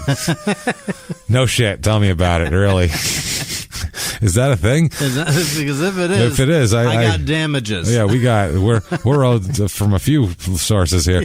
So 2010, he appears in L'Isola dei Famosi. Sounds perfect. Which is an Italian version of Celebrity Survivor. Oh boy! So he appears on that. On that? He's like in a guest appearance. Okay. He does like a. He's there to tell him go eat the pig shit. Who knows? They probably had him read some of the instruction or something, and a special guest reader, just so they could say he's on there and boost their ratings that night. So September of 2011, he is doing a radio interview with BBC, and he walks out after he's offended. Wow. Super pissed off. Yeah. They take offense to him. Basically, they asked him about competing in able-bodied competitions, and says he asked whether he could be viewed as the way he said it was basically the South African government, the Olympic Committee, doesn't really want you to do it, but they're kind of being forced into it, and they're being kind of, they're getting their hand called. And so he says, do you think you can be viewed as a, quote, inconvenient embarrassment to South African athletics and the IAAF because effectively you're taking them into uncharted ethical waters? So to me, that's a question that sounds like it's on your side. Because he said, do you think they look at you like this? He didn't say, are you a fucking embarrassment? He said, do you think the South African, athletic officials in the AAIF look at you as an inconvenient embarrassment because you're forcing their ethical hand, basically. Yeah. And he said, quote, I think that's an insult to me, and this interview is over, and walked out. The guy was like, fuck are you talking about? I'm asking you how you think they view you. Do you think that's how they view you? If so, that's unfair. Opportunity to say yes, they're calling me an embarrassment, and then we'll talk about how that's unfair. That's where he was going, and he said, "Nope, I'm insulted. Fuck you," and left. And it's like BBC radio. They're not trying to pin an athlete down and really give him the business. It's not a lot of agenda behind. No, it's not. They're not. It's not fucking pardon my take over here. Like, it's, you know what I mean? The fuck is going on? Right. So anyway. He's very paranoid, he says. So he's got a lot of protection and a bunch of like weird things that he likes. He's getting into like weird Mike Tyson territory in terms of like, I'm famous and I gotta have weird shit. Samurai swords and shit? Well, he had a pit bull and a bull terrier as his dogs that he hung out with. Yeah. That's fine. Those are his protection in his house. Bit much, DMX. And he also had 2 white tigers. Okay. That's a bit much. That's way too far. That's a bit too far. As your... Not as protection, just to hang out with. That's weird. That's weird. You know that you have too much celebrity and money when you're like, I'll buy a tiger. If you want to buy a zoo animal, you reconsider. Take that money and give it to charity or something because you're bored. If the average person sees that thing in a zoo and is blown away, you shouldn't have it in your house. No. There's no reason it should be at the neighbor's joint. He ended up selling them to a Canadian zoo. Once they reached 400 pounds, and he couldn't control them anymore. Probably should have done that 200 pounds ago. Yeah, so I don't know when that was, but I don't know if he was trying to. I wonder who he was trying to sell them to. Yeah. Wonder if we had any. I want to know who that thing nibbled on before he was like, I shouldn't have these. I shouldn't have these. Somebody got bit. Somebody that worked there probably was eaten. Right. He was like, well, does anyone know he's here? No? Okay. Fuck it. He had a racehorse as well. He owned a part of a racehorse. He had a ton of fast cars and shit. He had a $300,000 McLaren Spider on order. Yeah. Then he ordered a custom one and everything. He had 1 pistol gun licensed for self-defense, and he had applied for licenses for 3 shotguns, a rifle, and 2 more pistols. Okay. He's no longer relatable. No, he's getting into I'm a crazy celebrity territory. Ridiculous. I want tigers and guns and fucking McLarens and shit. Like, that's what? No. Can I lay out your suit today? I'd rather wear my Komodo. Yeah, I'm just gonna wear that. Oh, fuck. Don't forget my sarong, please. I need that. Obviously. Yeah. And my fucking and my cowboy hat. Thank you. Perfect. All of those in my overnight bag. Thank you. The Louis one. I'm obviously very relatable. Well, clearly. So he's very excited about how good of a shot he is with his guns. Really? He posted on Twitter in November 2011, along with a picture of himself firing a pistol at a range. He posted, quote, had a 96% headshot over 300 meters from 50 shots. Bam. That's what he posted. That's amazing. That seems really good. That's really good. That seems real good. Yeah, from I don't know. 300 yards meters. That's so far. That's like 1,000 feet. That's far. Yeah, that's a real fucking far distance, man. With a pistol. 96% headshot. That's insane. Really good. He better have pictures of that because I don't fucking. I know. That's him. What I'm saying. I don't believe that's it at all. some like he should. We should put him on something. He should be like some sort of. That's an unbelievable pistol. Yeah, we should send him. Maybe he can take out Kim Jong-un or something. Right. We can send him over there. You're super fast at running and lethal with the pistol? That sounds scary. Please use those talents for good. Oh, shit. 6 weeks before the 2012 London Olympics, he tweeted on his way to the range, amped to the max, yeah, boy, about being on the way to the range. So he really likes to shoot guns. January 7th, 2012, he's on Dancing with the Stars Italian version. Okay. Dancing with the Italian Stars. There's not a lot of dancing. The dancing comes after they eat, which is most of the show. Right. They sit down, they eat, they complain about a couple of things. Somebody bitches at somebody for something else. They complain about my son's being a pain in the ass, and then they're like, oh, yeah, we got to dance. Go dance. It's a very slow waltz. Very slow waltz. I just fucking ate. I'm full over here. What are you talking about? Christ almighty, I just had a fucking sandwich. I know, we all had sandwiches. Get out there and fucking dance. And a heavy meal. Oh, so, the Italian version, which is Ballando con del Stelle. That's the Dancing with the Stars Italian version here. He danced a tango with Annalisa Longo to ABBA's The Winner Takes It All. Oh, boy. So, yeah. I'm going to watch that on YouTube. You I should. know it exists. Him and dancing. I want to see him with those fucking blades. What does he use as normal everyday life? Is it just like a smaller blade? He just has pants on over him. Okay. You wouldn't notice him, Really? probably. Yeah, he just puts his pants on. Because that blade on the bottom is super long, isn't it? No, it's like a foot. Is it? Yeah, it's like a foot. I mean, he might have casual daily wearers, you know what I mean? And then he's got his gamers. Something Puma made. Some game legs. Yeah, just some casual like Adidas legs, just like for everyday use. Walk into the fridge. 3 stripes on the fucking yeah, front part. you can play like pickup basketball, but nothing more than that, Nothing full sprint. So February 2012, he is awarded the Laureus World Sports Award for Sports Person of the Year with a Disability in 2012, which I think that's going to go to him probably a lot, I would imagine. Yeah. 2012 Paralympic Games, he lost to Brazil's Alan Fonteles Cardoso Oliveira in the 200-meter. That's a lot of names, too. In the 200-meter there. He ended up, afterwards, rather than saying, hey, congratulations, he complained that the guy who won had longer blades than he did. Okay. So now he's complaining about the technology. It's like, but you said it was fine to compete against normal people, but his blades are a little longer than yours. Right. Okay. He's not normal people. Like, he's not, you know what I mean? So anyway, his agent said, quote, it came across as real sour grapes. He blew up. He apologized the day after, not for what he said, but for the timing of it at the track right after the race in front of hordes and hordes of media. So this guy won, and he's doing whatever, and Oscar comes in, the most famous guy there, and just fucking ruins it for him. Obliterates the guy's shoes. Comes in and says, he's full of shit. Yeah. This is bullshit. His blades are longer, and like then the media starts listening to him. Yeah. So rather than this guy getting his moment in the sun, he got nothing. Disabled guy worked his whole life for this, and he's like, I'm taking it from you because I need it all. Right. Fuck you. That's fucked up. So now 2012 Olympics here. He did not meet South Africa's individual 400-meter qualifying standard to compete in the Olympics, but he was approved basically because he's Oscar Pistorius, and that's how it works. South Africa's Minister of Sport and Recreation told a radio station, quote, it's a political decision that has been taken. He got to the semifinals of the 400 meters. So anyway, they were happy to do it because they said he'll be on the platform in front of 80,000 people with Usain Bolt. They said people don't even know where South Africa is until he stands on a platform, and now they know who the fuck we are. Yeah. He said, quote, he was our brand, a world iconic figure, an inspiration to millions around the world, a disabled athlete competing with the able-bodied. There's no prize for trying to knock down a role model. So he's like, we're going to be cool with him. 2012 Summer Olympics, he became the first amputee runner to compete at the Olympic Games, at any Olympic Games.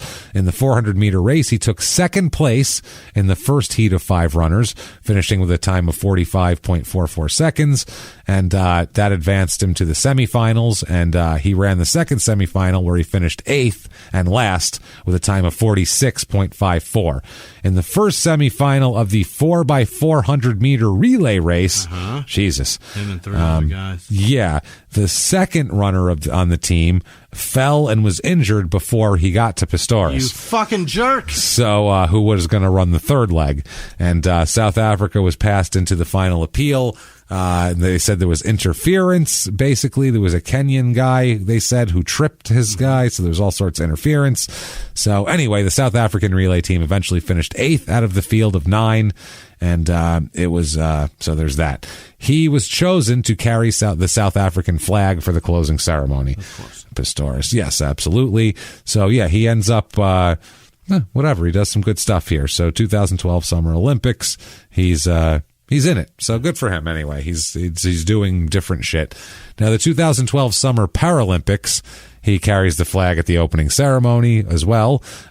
He enters the single amputee category there in the 100, 200, and 400 meter races, and then the the double amputee in the 4x100. Yeah. Jesus Christ. So stupid. It's a 400-meter relay. I guess so, yeah. So, he takes silver. This is where he complained about the blades, like we said. Now, they did say that they were, their blade length was a thing. Apparently, he raised the issue of blade length 6 weeks prior to the race. And, basically, he's been talking about it for weeks. And other people actually have also expressed support for his position. Other runners said, yeah, that guy's shit is too long. I don't know if that makes a difference. I don't know the science. So, he won a gold medal on September 5th running the anchor leg as part of the South African 4x100-meter relay team, world records and all that good shit. So anyway, October 9th, 2012, he appears on The Tonight Show with Jay Leno over here, which, I mean, that's a big deal here anyway. Made him very famous here. Not like he wasn't, but, also on that show. Want to guess who the other... other guest... Angelina Jolie and Oprah. One other guest in a musical act. Jesus. You'll never guess. And they were... Is it an actor? It's a director. Okay. Actor director. Is it Ben Affleck? Tyler Perry. Close enough. And the plain white tees. Tyler Perry and Jay Leno is a weird combination. It's a strange conversation there. I don't know. Yeah, it is. Because Jay's playing to they're both playing to the lowest common denominator. True. Like they're both. Neither of them are good at what they do. They're playing to just dumb stupidity. They're playing. They have their audience and they're doing it. And people like some people like Tyler Perry movies and they're not good at all, but they like them and that's fine. And he makes a trillion of them. And Jay Leno was on TV forever, not funny at all, good, not great, but it goes forever. It's got an audience and people like it. So it went for so long. He walked away. He didn't get fired. Well, kind of. I mean, he didn't get... came back and then left and the whole deal. That's my point. He was able to leave on his own recognizance. Crazy. The funny thing is, the audiences, though, for Jay Leno and Tyler Perry are distinctly different, even though they're the same guy. It's weird, right? It's so different. Their audience is very different. So 2012, as of 2012, he had sponsorship deals worth $2 million a year with Oser, the fucking leg people, Nike, Oakley, some clothing companies. He's got all sorts of shit going on. Also participated as a model in other advertising campaigns because everyone knows who he is. $2 million to not do shit. To go get pictures of yourself taken and wear Oakleys while you run. Now, after the 2012 Paralympics, the University of Strathclyde in Glasgow announced that they would confer Pistorius with an honorary doctorate. So now he's also got a doctorate. Life is good. I mean, so did Cosby. So did a lot of people. So 2012, after his American tour with The Tonight Show, he was on a bunch of other talk shows. And basically, when he came back to South Africa, his friends were like, old Oscar was long gone by the time he got back. His head was, could barely fit through customs with his head. He was a dick before he Now left. Now it's just uncontrollable. Yeah, now he's had his ass kissed in America, which is way different. They really kiss your ass over here. They really do. So his friend said, quote, he was bragging about his adventures in the good life. He was like, I'm the man. I'm Oscar. The world owes me. That sense of entitlement. He wasn't like that. He was made into that. He says that basically, he said he used to be just a kind of a good old nice guy, whatever, to now he's a lot different, basically. He said his friends that Oscar hung out with, he said, changed from the good old lads to the Southern Joburg tattooed skinhead gang type. He surrounded himself with people who used violence and rage as an outlet for whatever you feel. God forbid I didn't see it going to this point, but I knew something was going to crack. Basically he's just changed his whole kind of approach. He's hanging out with different people. He's doing different things. He's got the behavior of a South African rapper. Yeah, exactly. That's what he's doing. Or an American athlete. Yeah. Who gets famous. Yeah. Same shit. He's Ocho Cinco. Yeah, that's all. Well, Ocho Cinco's fine. Yeah. Ocho Cinco just changed his name. Right. Otherwise, he did nothing different. Didn't hurt anybody. Nope, never did anything. Literally, he was like, says crazy shit to get some attention so people know who he is, and then goes on the field, shuts up, does his job.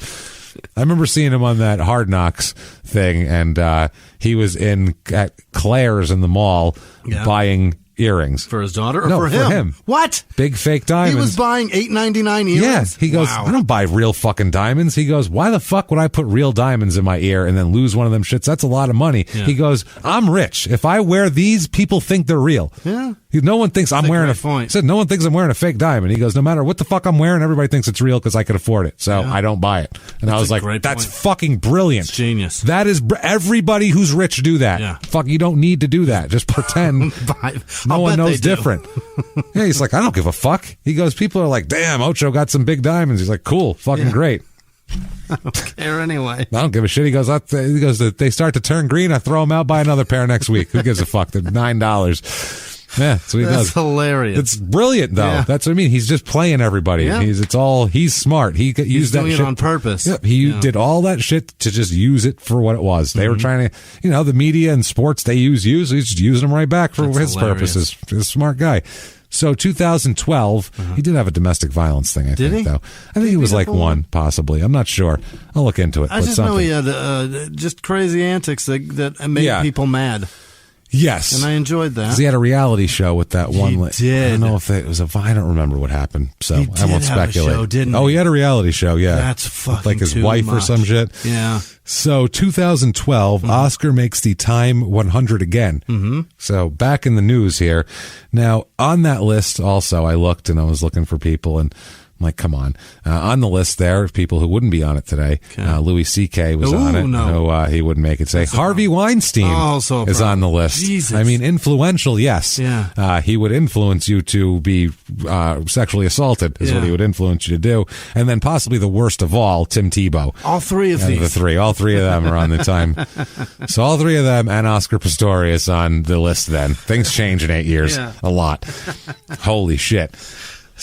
That's what one fucking playoff win will get you. That's it. Influential. Boom. Influential. Jesus. September 2012, he allegedly shoots out of the open sunroof of his car with a 9mm pistol while driving with his friends. His friend, he ends up being turned in for this by somebody who saw it, and a friend backed up the account of it happening, and he ends up being charged with some discharging a firearm, and then it ends up going away after a while. Anyone or just firing? Just in the air. Okay. Like he's a cowboy shooting a fucking... You can't do that, obviously. November 4th, 2012, he meets a woman. He meets a woman, and he's at, like I said, he's at a parade of tall blondes. That's his thing. He meets a woman named Reva Steenkamp, who is 29 years old. They meet through a mutual friend who, this is the friend who has all of he owns South African car dealerships that are Rolls-Royce, McLaren, Aston Martin, all that kind of shit. And he had a party, and they were there, basically.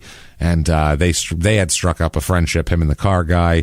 Pistorius was nuts about cars, and like I said, he'd give him like Rolls Royces in exchange for doing a fucking TV ad, saying, I'm Oscar, come down here and buy some shit. So, yeah, that's what happens all the time. That goes on everywhere. So, basically, Reva comes in. He hired this guy a bunch of models to come to the party and like walk around and make it a prettier party, I guess. It's fun to look at them. I suppose so.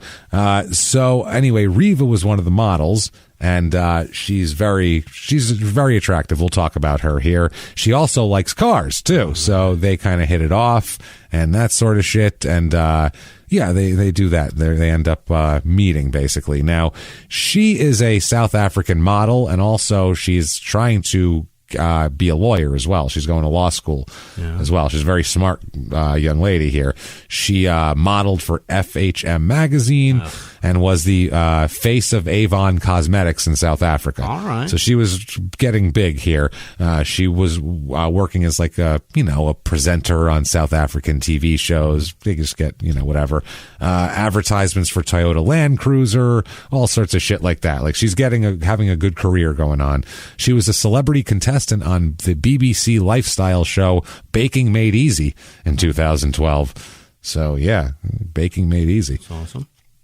She's pretty and can bake and knows her law. Yeah. So she's born in Cape Town. Her dad is a horse trainer, And his second wife, who she grew up with, was there also. She had 2 older half-siblings from her father, and her mother's marriage is there. She ended up moving to Port Elizabeth when she was younger and started modeling at 14. She was the finalist in the Weekend Post Faces of the Weekend Post Faces of the Future competition in 2004, and held in the Herald Miss Port Elizabeth. Oh, also the Herald Miss Port Elizabeth contest in 2005. So that's the name of the publication. The Weekend Post. Right. After school, she studies law at the University of Port Elizabeth. Later on, that becomes Nelson Mandela Metropolitan University later on. She graduated with a Bachelor of Law degree in 2005. Jesus. So, I mean, she's smart. Hot and beautiful. Hot. And so smart. Hot and smart. Yeah. She's smarter than she is hot. And likes cars. Yeah. So, I mean, this she's rad. She's a pretty awesome woman here. She's pretty fucking awesome. She was ranked 40th, number 40 in the FHM 100 Sexiest Women of the World poll of South Africa FHM readers. That magazine.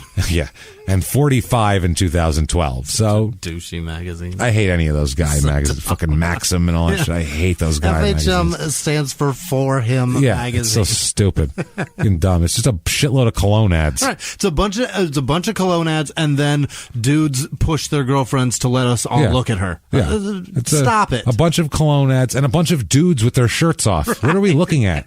Why want to look like this guy? I don't know. Not really. Can I see a woman who's attractive? I like looking at those. What's his girlfriend look like? Yeah, that's what I'm saying.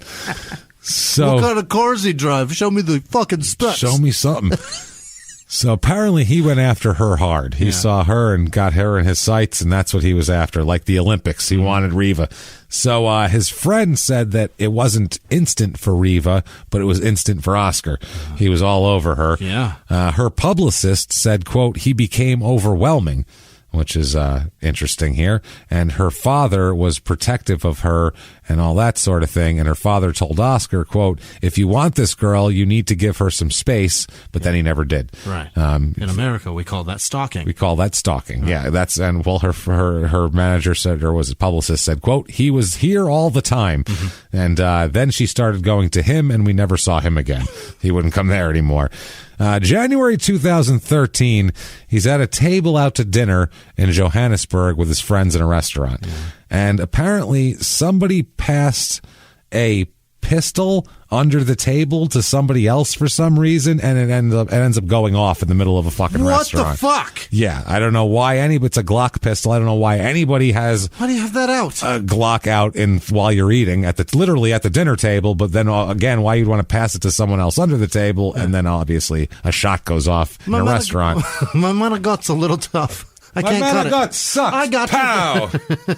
You can cut it with this. Hey, I got this. I don't have a knife, but I got a gun. So there's that. And also in January here, the 2nd of January, Oscar brought Riva to Cape Town. And this is the mother, Riva's cousin, said, quote, and they took my daughter and me out for breakfast. We spent about 2 hours together. I thought he was a nice guy, but when Oscar walked away from the table, I asked Riva, are you happy? And she smiled and said in a hesitant response, yes. But I could hear in her response something. And she said, we will have a chat. I felt there were things that they had to deal with. They looked good together, happy together, but there was still something that she could not talk about to me at the table. She said, we will talk about it another time, but we never did. February 13, 2003, Riva spends the day polishing a speech up that she's going to make. Oh, boy. She's got to give a speech the next day on Valentine's Day to students at Sandown High School to commemorate Black Friday campaign for rape awareness. Oh. Wow. Oh, the pressure of that Jesus. shit. This is following the death of a 17-year-old girl named Enene Boyson, who had been gang raped outside Cape Town. So there's a big response to that to try to make people aware of not to rape people. So you go to a high school and tell kids, don't do that. Yeah, don't rape each other. That's bad. Which, good, I guess. Especially you not know all what? Together. We should probably keep telling kids not to rape each other. That can't hurt, right? Hey, by the way, Don't rape each other. Just on the way out of the house. If you have high school kids, on the way out of the house every morning when you see them, just go, hey, I don't rape anybody today. Even if it stops one rape, I think we've done something at least. It's the least you can do, literally. You can't do anything. At minimum, they'll know that we're thinking that they're capable of it. Just bye, don't rape anybody, just whatever it is. Just make sure that way it's ringing in their heads. Mom told me not to rape anybody. You know what I mean? Just maybe one person, their moral compass is so fucked up they think it's all right to rape, but they won't disobey their mother. You know what I mean? Or in the heat of a moment of being rejected, they'll be like, I'll just fucking take it. And then be like, oh yeah, Mom said don't. Mom said don't. That's what I mean. Their moral compass is way off. That's a great point, Mom. Fuck. Damn it. You know what? My mother's always right. I'm going to go beat off. Yeah, let's just do that. It's a lot easier. So she said, she tweeted that morning, or wrote on Instagram, I woke up in a happy, safe home this morning. Not everyone did. Speak out against the rape of individuals in South Africa. R.I.P. N.A. Boyson. Hashtag rape. Hashtag crime. Hashtag say no. Hashtag rape. Hashtag rape. Jesus Christ. I don't want to look at that hashtag. Wow, that's a crazy one. That's an ugly one. I mean, obviously, most MMA posts are tagged with that, but you just expect that.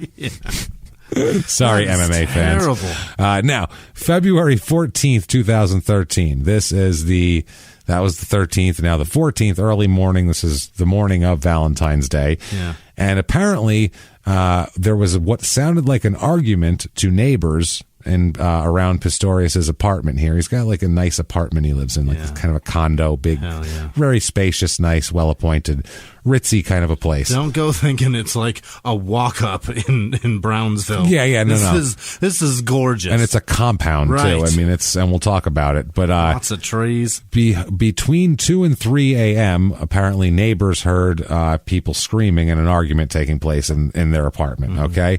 Hilton Botha, who's that detective, remember, who arrested him for the assault on the girl in the first place, he'll be involved heavily in this.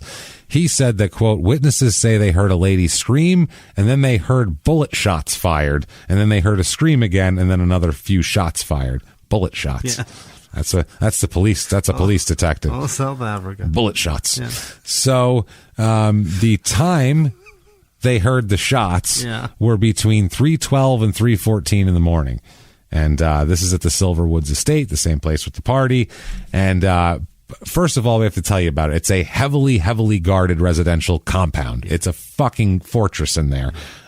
He's living there to make it be, fucking try to be like safe is what he's trying to do here. Now, anyway, what ended up happening here inside the house, they heard screaming, they heard gunshots. Afterwards, after the gunshots, Oscar is standing in his bedroom, and he had just shot 4 shots into his bedroom bathroom. It's an ensuite bathroom there. Fired 4 shots into there, and we'll catch up with the beginning part of that in the beginning. So he's standing there, and he's saying that he's freaked out by the whole thing. He said that he's deafened by the gunshots and all that sort of thing. So he said that he rushed down the hall. It's a narrow hall there into the bedroom from the bathroom. He was holding onto the walls to keep himself from falling over. He doesn't have his legs on. Yeah. He's on his knees doing that whole thing, so he doesn't want to fall over. He says he opened the bedroom door. He opened the sliding glass door in the bedroom that's, to the patio. And he said at that point, he shouted, help, help, help. And he's out into nowhere. He said that he found his prosthetic legs, pulled them on, and then ran back to the bathroom and tried to kick down the door, which, not smart. You would have been better off without the legs trying to do that. The whole point of the legs is they bounce. Right. So you kick, and he probably fell down every time, but he shot him back across the fucking room. Right. That's not a good... You're better trying with your shoulder, I would imagine, than your foot in that case. Yeah. Rocket your fucking head through the wall. Yeah, it's something. So, he said that he tried to kick down the door. He said he was screaming and yelling, and he returned to the bedroom to get his cricket bat that he had by the bed, in case somebody attacked him. He's got guns everywhere, but he's got a cricket bat, too, just in case. He said he ran back to the bathroom and bashed at the door until he broke a piece of it away, broke one of the wood panels out, and he got his arm through and undid the lock. And that's when he said he opened up the door and he found Riva in there, and not an intruder, but Riva crumpled up on the floor with her face on the toilet seat, and bleeding profusely, obviously, from her hip, arm, and head, where she's been shot. She's been hit 3 times with bullets here. So she's not moving, but he thought maybe she was still breathing, he said. So, yeah, he was trying to get her off the toilet seat, he said, like her head was there, and she's bleeding everywhere. He places her down on the marble floor. And basically, he gets a towel and he's putting towels on the wounds and shit like that. So, according to him, he's freaking out. He carries her out of the bathroom down the hallway and sets her down on the stairs. And we'll talk about this here. He is so able-bodied. He's very able-bodied. So amazing. The gun, by the way, he has hollow points in the gun. Mm-hmm. So he shot her with three hollow point bullets. So that's going to make a difference in terms of the injuries. And Jesus Christ, there was a security guard who had made phone calls here, heard the whole thing, and he came in through the front door. And as we'll talk about, this is when people get here and everything. Now, and we'll talk about what Oscar's story is. But basically, he's got a dead girlfriend with 3 gunshot wounds, and he's standing there going, "Oh my God, I thought it was an intruder in my bathroom, and I shot her by accident." Okay. That's the whole thing. He made his first phone call at 3:19 a.m. to his neighbor and friend, and I think he's the manager of the apartment complex there, Johan Stander. Now, the phone records would show that the call lasted 24 seconds. Johan said that he told him, "Johan, please come to my house. I shot Riva. I thought she was an intruder. Please come quick." Then he called emergency services after that. So he called him first before 911. And so they phoned emergency services. They told him he should try to get her to a hospital himself. Really? Yeah. Like, probably be faster if you just did it. Right. The fuck kind of emergency service is that? I don't know. I think I'm on their side. I guess, but they got to come out to you and then go back. But they start administering medical care immediately. Yeah, I'm just going to throw her in the front seat and drive. Like, the whole way to the hospital, you guys are doing stuff. There's like a team that got stuff. I'm just like, run hoses. You're right over there. Want me to put music on? I don't know. What the fuck do you want? The podcast? What if I roll the window down? Will that make you feel better? Do you mind if I smoke in here? It's not good. Will this make you sick? Yeah. Then he phoned the security guards there, and he made 3 phone calls in the space of 5 minutes. Johan, emergency services, security guards, all right away. Now, Johan said that when he arrived, that Oscar, what he called torn apart, said he was just a mess. He said he went in, he found Oscar over Riva's body, trying to save her life, and in shock over what happened.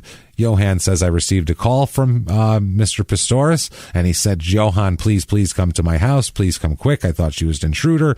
He says, quote, "His commitment to save the young lady's life when he put his finger and he put his finger in his mouth and tried to keep the airway open, went to breathe. How he begged her to stand with him, how he begged God to keep her alive. He said, I saw the truth there that morning. I saw it and I felt it." So this guy's fully convinced that it was an accident here. Now, his daughter, she says that she entered the house with her father. There was blood everywhere, and Oscar was begging to take her to the hospital. At one point, she said she was afraid that he was going to use the gun to shoot himself because he was so upset. Now, Stander there, the Johan, he says that, he called out an ambulance and it was on its way. They said he called back. They said to lay Riva down on a rug by a sofa in the sitting room there and kind of by the front door and wait, make her comfortable and wait. He said he dropped to his knees, Oscar did, and lowered her delicately to the ground and screamed how he wanted an ambulance now, damn it. And, he said that's when he put his finger between her lips and tried to pry her mouth open like that would make her breathe. Yeah. Like, her mouth is just closed. Otherwise, she'd be fine. She's not going to breathe. It's not that hole in her head that's the problem here. Jesus Christ. He tried to cover up the wounds, like we said, tried to put pressure on the hip because that was where most of the blood was coming from. Apparently he was searching for her pulse and didn't find one. This guy says that he heard Oscar shout, "Please, God, please let her live. She must not die," and shit like that. "Stay with me, my love. Stay with me," all that sort of thing. Now, 2 minutes later, another person enters the house. It's a doctor named Johann Stipp, who lives right by here, and was awoken by the sound of gunshots and said, I'm a doctor. Maybe they'll need me. Fair enough. Was that the sound of life being prematurely taken? I think, what was that? That sounded like death. That sounded like overtime. I better get going. So the doctor asked what happened, and Oscar said, quote, I shot her. I thought she was a burglar. I shot her. And he was crying and all that sort of thing. This guy was a radiologist, the doctor. He's got no expertise in emergency, but he goes through he knows how to check for signs of life. Does she have cancer? Yeah. Gotta go. Tell you what, let me check her for cancer and I'll get back to you. Well, she's dead now. It really doesn't matter. He's checking for signs of life. Expecting to find nothing, for he saw that the top of her skull was cracked open and there was brain tissue leaking out. So not expecting her to do too well here. No pulse in her wrist. He opened her right eyelid, no contraction of the pupil, so she's brain dead. Yeah. It's over. Ambulance arrives at 3:43 a.m. 2 paramedics walked into the house and, all that sort of thing. So they take her away, and like I said, she's going to be pronounced dead that morning, and that's it for poor Riva. And so he called a friend of his, and he called the friend that Justin Devaris, who introduced them, and everything like that. Pistorius went into his bedroom and got the phone and called him. It was about 4 or 5 in the morning. He said, quote, there's been a terrible accident. I shot Riva. And this guy said he could barely make out what he was saying because he was sobbing so hard. He said, I shot Riva. It was an accident. And the guy said, how badly have you shot her? And he said, I've killed her. Wow. So, that's pretty bad. Now the police are still there doing crime scene shit. The photographer goes upstairs, take pictures of the bedroom and the bathroom where he'd shot her. They said he slipped off into the kitchen and was alone for a minute and was throwing up in the kitchen. And a policeman followed him and asked him why he was throwing up. And he said it was the smell of blood on his hands. Could he wash his hands? So the cop let him wash his hands. And that was that. So now the detective arrives, and it's Detective Botha. Yeah. It's the same guy, like we said. And he said, it's a large ensuite bathroom with a shower, 2 wash basins, and a toilet. So 2 sinks, a shower, and a fucking toilet cubicle. The door of which had 4 bullet holes in it, obviously. And it's broken down with a cricket bat and everything like that. So on the floor also is a bloodied cricket bat that's got blood on it for being on the ground, along with 2 cell phones, presumably hers and his, and a 9mm pistol. So that's all on the floor. So Botha has his theory of what happened here.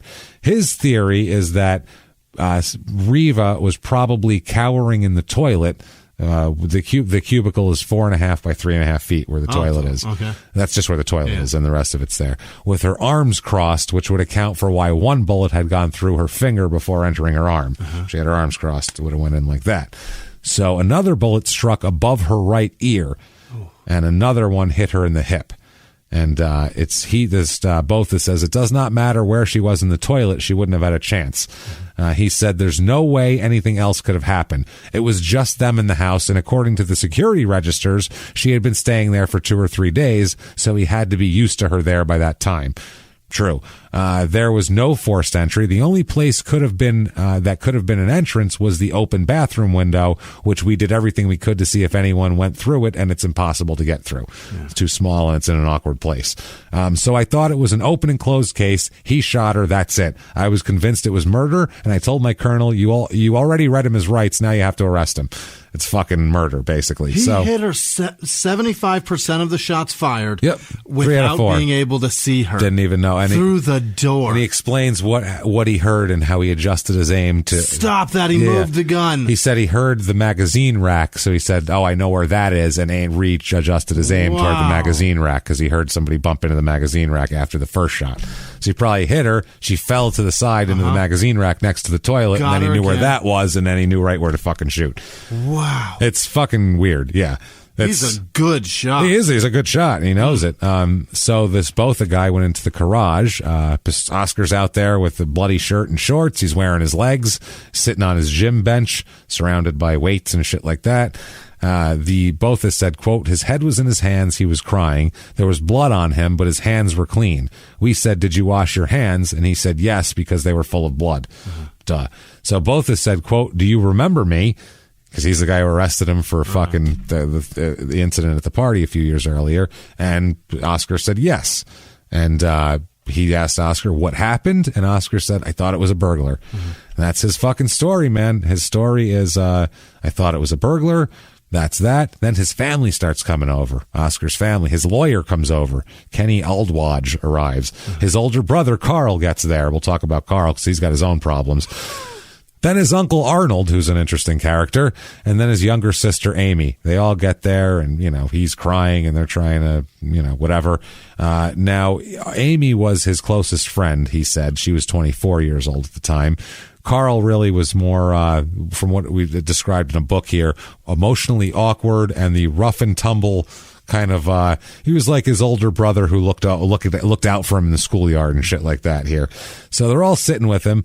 They told Oscar that he had to go back to the police station with him. He put on a gray tracksuit with a hood, got in the back of the car. They drove him to a precinct and they let him in. They informed him that, you know, he's got to go to the hospital for these different type of tests and all this type of shit here. So the colonel arrives after he learned of the shooting in the news, and this is 5 hours after it happened. It's 8 o'clock in the morning. The paper read, quote, Oscar Pistorius shoots girlfriend dead in house. So he was like, oh shit, I better get to work. That's going to be a problem. He said he couldn't believe it, and then by 9 a.m. there was, you know, his home was a crime scene and all this type of shit. He said that he imagined that he was aware that Oscar claimed that he was firing at an intruder and anticipated that when trial came around, he would lodge what's called as a psychological defense. And so they were trying to figure out what he's going to do. They said maybe he'll confess, but probably not. And they said, how long could he insist on carrying on with an implausible story that he imagined a burglar had locked himself in the toilet? Because that's the crux of his story, is that a burglar broke into his home and then locked himself in the bathroom. Okay. Which is very unlikely. It's unlikely. But if it's some fucking asshole who's just going to go rob Oscar Pistorius and then sees that he's there, and is like, fuck, I got to hide. But you know what you can do if you have someone who's a criminal locked in a room? You can call the cops and go, I got a guy locked in a fucking room in my house. If you want to come arrest him, I got a gun in my hand. Hey, asshole, if you come out, I'm going to shoot you. Right. Got a gun in my fucking hand. Yeah. I'm standing over here. If he comes out of the door, I'm going to shoot him. But otherwise, he's in there. The door's locked. Guys, come on over here and get him. Yeah. That's it. I don't think... That's not my first response is I'll fire shots. Because he says that he's a paranoid guy and all this. You're a paranoid guy. This is why I'm bringing this to you. Yeah. You told me you keep guns all over here and over there. You're paranoid. If you thought that someone was in the fucking bathroom, would you just start firing shots indiscriminately through the bathroom door? You will go to jail for that. That's what I mean. Especially if you know that your girlfriend's in the house as well. Even Arizona has a pretty good castle doctrine, which is like, it's basically the Florida stand your ground thing. If it's in your place and somebody's threatening you, you're okay to shoot them. But you can't shoot him in the back. No, obviously. There's rules to this shit. There's a lot of rules. And if you shoot somebody, you're going to jail and to court. Yeah, it's going to be a problem. You're going to be talking about this for a while. They're not just going to go, well, that seems justified and let you go. It's not how it works. No. Well, that seems like an open and shut. I'm not shooting through a door ever. No. Ever. I don't even know what's on the other side of it. I got kids, man. Yeah. I'm not going to shoot through a door. That's what I'm saying.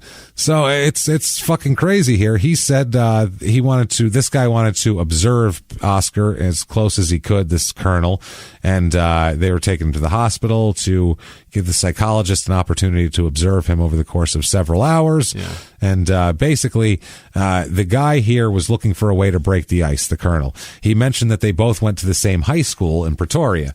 Maybe that'll help. Yeah. They talked about running, and he asked him about his running and what basically was trying to get him to talk and be normal, and it didn't work. So just monosyllabic replies. He was sobbing. And then the guy asked him, do you want something to eat? And he said, how do you expect me to eat right now? And the guy said, I'm fucking Italian. What do you want? No, he really tried to get him to eat. And Oscar said he didn't want to eat right now. They went back and forth like 3 times about, do you want to eat? You sure you don't want to eat? Listen, the cafeteria is... We'll just get you a sandwich. That way it's not... sandwich day. If it gets cold, no big deal. Just pick at it, give a bite here, bite there if you want it later. Peanut butter jelly is super resilient. Throw it in the fridge, It's not going to go bad. If you bump it around a little bit, it only tastes better. Yeah, it's good stuff.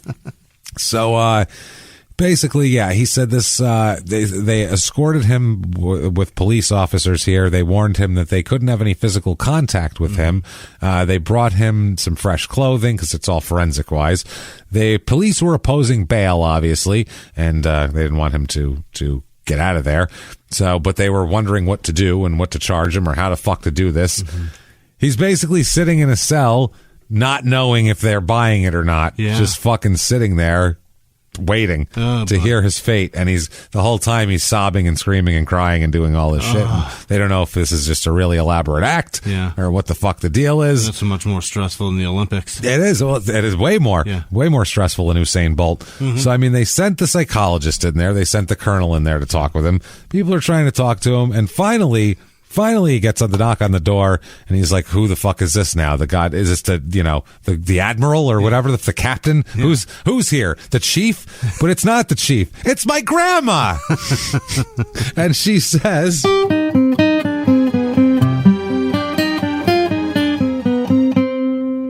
Ma, how is it you come to arrive here? Ma, look at you. Oh, Ma, first of all, I'm sorry about the legs. That's so sad. I see that. Ma, as a baby, your mother must have cried so hard when she come out. Your legs, they're just dangling like the overcooked mustard trolley. No good. But why you do this? Why you shoot girlfriend? Why? She's so nice to you? She's so pretty, beautiful young girl. She's beautiful. But you hungry? Once I make you something. You murder, but still, you hungry. Those legs will take a while to get around on. But still, why you kill girl? She's so pretty. You could have had more beautiful babies, and now you have nothing. Yeah. Why you do that? I don't make you food anymore. I think about two beautiful girl. You go to hell. I cut more than you have legs. I cut balls off too. How's that? You want your balls? I cut them off, and poof, and she's gone in a poof of more mastacholi.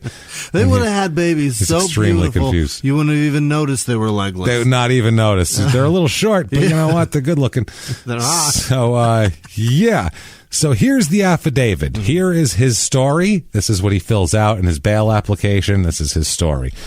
This is his quote, by about 10 p.m. on February 13th, 2013, we were in our bedroom. She was doing her yoga exercises, and I was in bed watching television. My prosthetic legs were off. We were deeply in love, and I could not be happier. After Reva finished her yoga exercises, she got into bed, and we both fell asleep.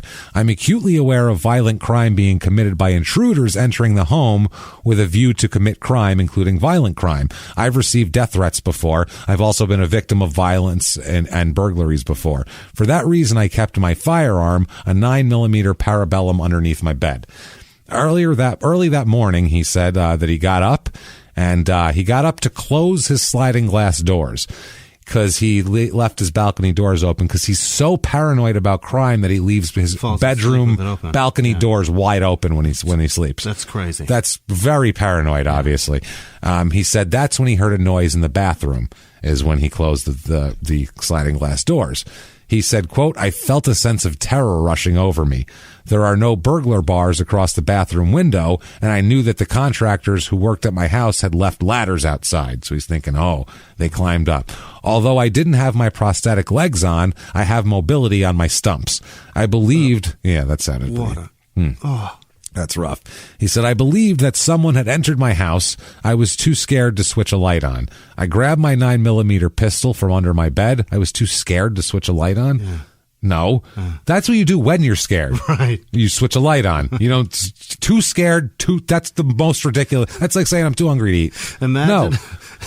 Imagine you break into my a house. My dick's too hard to have sex right now. I just can't do it. Imagine you break into a house and it's dark in there and you see a little shadow.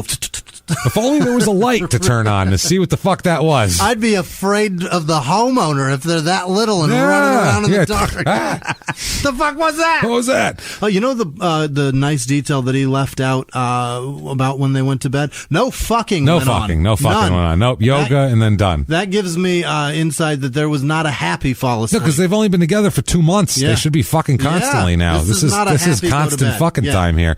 But anyway, he said that he's grabbed his 9mm pistol from under my bed. On my way to the bathroom, I screamed for him/them to get out of my house and for Riva to phone the police. He says as he was going there, he was yelling, "Riva, call the cops. Riva, call the cops." Yeah. He said it was pitch dark in the bedroom and I thought Riva was in bed. I heard movement inside the toilet, and he says that he basically he said now he was. It's weird. Basically, he's saying now that he's like he felt like at a disadvantage because he was on his stumps, and he felt like he was weak and everything else when he's on his stumps. But this is the only time we've ever heard him say that he's weak at any moment from anything. But also, you're holding a gun. That's the other thing. Doesn't matter how tall you are at that point. Yeah. He said it filled me with horror and a fear of an intruder or intruders being inside the toilet. That sounds like, I know that you call the whole bathroom the toilet, but here it sounds like they're hiding inside of a toilet bowl. Or they're taking a shit. Like you open it up and there's faces in there. Right. They're in there. I thought he or they must have entered through the unprotected window. As I did not have my prosthetic legs on, I felt extremely vulnerable. I knew I had to protect Riva and myself. I felt trapped as my bedroom door was locked and I have limited mobility on my stumps. I fired shots at the toilet door and shouted to Riva to phone the police. She did not respond. And then he said that he finally realized that Riva wasn't in bed, and that's when he tried to open the bathroom door, and it was locked, and he tried to kick it open in prosthetics and blah, blah, blah. He grabbed the cricket bat, busted in there. There's Riva on the ground. Oh, no. So 4 shots. Terrible mistake. Oh, I've made a huge mistake. So, yeah, the autopsy said she was Why do I have to be such a good shot? Why am I so good at everything? God damn it. So she was hit in the head, arm, and hip by 3 shots fired through the locked door. So he said 3 out of 4 shots. Also, they said hollow point rounds were there, and that caused more damage. Her right upper arm was shattered, and the shot to the hip could have been fatal because it was so much bleeding. While the shot that to her head would have incapacitated her immediately. No blood was found in her airways, suggesting she only breathed a few times before dying. She bled out done fast. Fast. I think the brain thing, boom, done with a hollow point especially. So the detective here, his theory obviously is that basically why would she be shot through her shorts if she was using the toilet in the middle of the night? Because he said she must have been in the bathroom in the middle of the night. Well, then why were her shorts on? Right. She was shot in the hip through her shorts. So she peeing with her shorts on? That's weird. Right. Also, according to Botha, and also why would she have taken her cell phone in the bathroom at 3 a.m.? Yeah. Generally, you don't do that. You just get up and stumble in there and you sit down. There was a lot of, I don't know if this is true or if this was sensationalist media bullshit or whatever, but there was a lot of bullshit floating around. Don't know how true that was, saying that she was texting with some rugby player that she used to go out with at 3 a.m. That was the theory, but who the fuck knows? And I'm not going to speculate on what the hell it doesn't matter. She's in the bathroom. She's unarmed in the bathroom. Right. So whoever she's texting, or if she's using it as a flashlight, it doesn't really matter at that point. It's fucking, moot point. Still shot. Still shot for no reason. So, also the bullets had struck her on the right side, which meant that she was not sitting on the toilet, but probably crouching behind the locked door. Mm-hmm. Like she locked it and was crouching like you do when you don't want someone to come in. Right. From the location of the bullet casings in the bathroom, they believe that Pistorius had fired at the door from less than 5 feet away. So he got right up to the fucking door and bucked at it, which is another thing you probably wouldn't do if you were just shooting at a stranger. If you don't know what he's got in there. How about a warning shot? Hey, motherfucker, pop. Yeah. Make yourself known. Right. Worse, you don't know what he has in there. That's he might have a bigger gun than you have. That's the other thing. 9mm is not that big of a pistol. Call the cops. It'll do the job. Find your girlfriend and call the cops. Yes. That's what you do. Right. You have a gun. If anybody comes to you, you can protect yourself from it. Otherwise, wait for the cops. They're locked in a bathroom. If you hear a noise, account for everyone in the house first before you start shooting at the noise. That's the thing that you do. So he said by standing straight and imagining himself pointing a gun at the door, both had believed that the bullet holes were slanted down, which would indicate that Pistorius had been wearing his prosthetic legs when he shot. Motherfucker. Not as he would claim that he was on his stumps, because the angle is just too high. Unless you fucking raised his arm all the way up in the air, which people don't shoot like that because your fucking gun would fly out of your hand. You need body behind him. So he said that also, why would he enter the area where he believed the burglar was?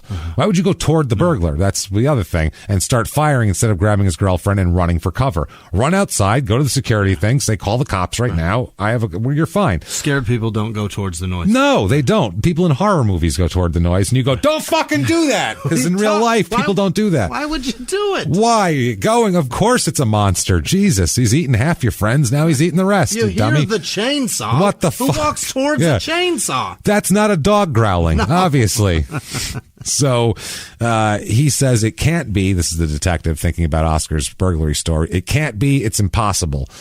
He says that his certainty in the pursuit of evidence to prove it, he feels blame shifted from Pistorius to him because Pistorius's lawyer started saying that both had a personal vendetta against him from that last case and everything like that, and they removed him from the case. Really? And both ends up resigning from the police force and said that his professional standing and reputation came under fire, he said, because they said that he didn't even consider that Oscar might have been telling the truth, basically. Because his thing is he didn't believe him from the second he saw it. He goes, this sounds like bullshit, looks like bullshit, angle of the bullets look like bullshit. He fucking did it, which is what detectives do. He got fired for that or resigned? They forced him to resign. They forced him to resign. Yeah. Wild. Yeah, it's interesting. Yeah, he got put out. Now they collect evidence. They find unlicensed, and he'll get charged extra for this, unlicensed ammunition for a .38 caliber revolver in his safe, and vials containing an unidentified liquid along with syringes and needles. Wonder what that liquid is. What's he doing? Yeah, he said, quote, we took the laptops, the iPads, the phones, the gun, the cartridges, all bagged, marked, and sent down to different forensic departments. They even took away the broken down toilet door because someone offered a police officer $50,000 for a picture of it before it was all public. And so they said, quote, if someone steals the door and sells it, we have no case, because that's their whole physical evidence is this fucking door. So they're like, make sure this door comes with us. This is a hot item. So they then focused on his recent behavior. One witness recalled having dinner with him. This is a witness that was there, having dinner with him and his friends. And this was at Tasha's at the Melrose Arch Mall there. One friend had a pistol, passed it under the table to Oscar. The gun went off, and the shot ricocheted and almost hit one of his friends in the foot. It landed it went right next to his thing in the booth. It's not good. No. Not good. Also an incident at the Kailami Motor Race Sport Track, where Oscar confronted Quentin Vanderberg, who is a Cape Town coal mining magnate and TV producer, after hearing that this guy had become involved with one of Oscar's former girlfriends. Oh, for Christ's sake. Good God. Why do you care? Why do you care what people do once you're not with them anymore? What the fuck kind of... There's a certain attitude and a certain mindset that gives a shit what people do after you break up with them. Yeah. I don't have it. I don't care. Guys are such fucking just monsters. Like that. They're very, well, women do it too. It's just true. It's a fucking, it just seems grosser when men do it because it seems more. It's petty. I don't know. And it's like pissing on your fucking territory. It's when men do it, it's gross. When women do it, it's sad. It's one of those things. When men do it, it's like, that's pathetic. When women do it, it's like, you don't have to do that. Right. You're a woman. Like you can find somebody else. So apparently, Oscar, this guy said, quote, he started screaming and he said he would fuck him up if he didn't stop messing around with his girlfriend, who wasn't his girlfriend anymore. Yeah. So apparently this guy's friend, who was a former soccer star, got in the middle of it and fucking got him to back off, basically. And this Vanderberg ended up getting a restraining order against Oscar, though. Smart. So Pistorius told Mark Batchelor, that's the soccer player, that he would break his legs. How do you not go, I'd threaten you the same way, but I mean, if he's being a dick, wouldn't you be like, all right, fuck you? Yeah. You know, everything's available for insult for being a twat. Right. You know what I mean? Fuck it. Break my legs, I'll kick yours off. Yeah. Guess what? And you know what? They'll heal and I'll still have legs. Right. What are you going to do? Cocksucker. You got to glue them back together. Attack me on a fucking, come out and yell at me for fucking around with your ex-girlfriend. Then Bachelor told Johannesburg's newspaper, quote, he called me boy and said he wasn't afraid of me. And then he said the man I heard on the phone is a different man from the image given out there. He carries his gun everywhere and I've seen him be controlling to women. Mm-hmm. So that's a normal thing. February 19th, 2013, Reva's body is cremated. They have a funeral for her there. Next, a childhood friend comes out in his defense. A guy named Nick Peel. He comes out in the media and says that he went to primary school with Oscar and now lives in San Diego over here. He spoke to NBC7 in San Diego because it's like, hey, someone in San Diego knows Oscar Pistorius. Every news team in town runs to him. 20 years ago when I talked to him, he was a great guy. Dude, these local news things are so sad. When anything happens, they're like, there's a local Arizona connection. Right. This person's aunt lived in Payson for a year in the 50s. Oh, great. Well, let's talk about him for an hour then. There's a clip on the news of God me damn it. because I lied to the news and told them that I knew a guy that they were arresting. And they wanted to interview me, so I spoke to him for a minute. And my phone went crazy that day. They're like, did you know that guy? I was like, no. Not at all. Did you say he was a good guy? No. Oh, okay. I just said that I used to see him around. I didn't. I saw him around. I had no fucking idea who that guy is. That's funny. That's funny. But they love talking to anybody with any connection to fucking anything. Well, yeah. And I thought it was fun. They do. They talk to this guy and they're like, what's it like living in South Africa? Yeah. And this guy said that the homes have extravagant alarm systems and there's a lot of security. The guy said, quote, in a way, you're a prisoner. You grow up almost being a prisoner in your own home because of the threat of intrusion. And he says that he thinks Oscars could be telling the truth about this whole thing. Yeah. He says it's understandable, at least, that he may have rushed to judgment and shot first and be willing to answer questions later. Uh-huh. Okay. He said the Oscar I knew growing up as a child up until our teen years, he was not a killer. He wasn't a killer at 9. Right. 9-year-old disabled kid you didn't see it in his eyes, really? Certainly not capable of murder in the first degree. Well, that's good that he wasn't capable of murder in the first degree in the 4th grade. I'm happy to hear that. That's excellent. God for that. Jesus, this is the dumbest thing I've ever fucking heard. This guy's the equivalent of me. Yeah, he knew the guy in the fucking 6th grade. He's 30 years old now, 35 years old. You don't think in between then and now he's maybe had some life fucking possibly things that have happened that have made him into a fucking he was a good kid. Sociopath. Let me cheat off him on a math test. Now you can take what you want character-wise out of that. He said there's a huge disconnect to what we know Oscar to be even a year ago as the champion representing South Africa with so much pride to where he is, the situation he's found himself in now. Now, here's the thing, wondering, why is he so paranoid? His apartment complex must be really dangerous. Yeah. So I looked into it. And apparently, Silverwood's Country Estate, a reporter who had went through it said he drove through the gates and entered a vast development surrounded by high fences. Apparently, there had been two incidences in the whole time that this place has been around of people breaching the security. Okay. Twice. A house was burglarized 4 years ago, and a robbery in 2001 caused the development to increase security procedures, and nothing has happened since then. 11 years ago. Yeah, at present, equipped with it's equipped with what their website called a solid electrified security wall. Wow. Yeah, the community seems so safe that it seems insane that anyone would worry about anyone breaking in, especially because they sleep with their fucking balcony doors open because they're so sure it's safe. If he's so worried about, they must have climbed in through the tiny bathroom window using the ladder that wouldn't they just climb in the wide open balcony door using the ladder? Wouldn't that be easier? After they beat the solid electrified fence. Yeah, after they did that. These are some crazy criminals. You know what? If I'm a criminal and I touch a wall and go, that shit's electrified, what is in there that protect me? That's got to be great. I got to get in there. So he is allowed to go free while awaiting trial. Mm-hmm. They charge him with murder, but he's allowed to go free. Bail is set at, it's basically $113,000 is the bail. It's 1 million rand, which is their their currency. Yeah. So They do rule that he's not allowed to return to his home where the killing took place while this is going on, because it's, crime scene. His attorney successfully appealed the bail restrictions, which included abstinence from alcohol and not returning to his house. So not only can he go back to his house, but he can get shit hammered there too. What the fuck? And also he can resume traveling and racing. Basically, life goes on. Do your thing. Cleared to leave South Africa. He just must submit travel plans to the court. The prosecutor said, quote, "It's like he's dancing on Riva's grave." See, the Women's League will picket the court every day of Pistorius' upcoming trial. And basically, if the magistrate, who will alone determine the verdict, which we'll talk about in a second, sets Oscar free, the league will protest until the ends of Oscar's days. They said that they want him in jail, basically.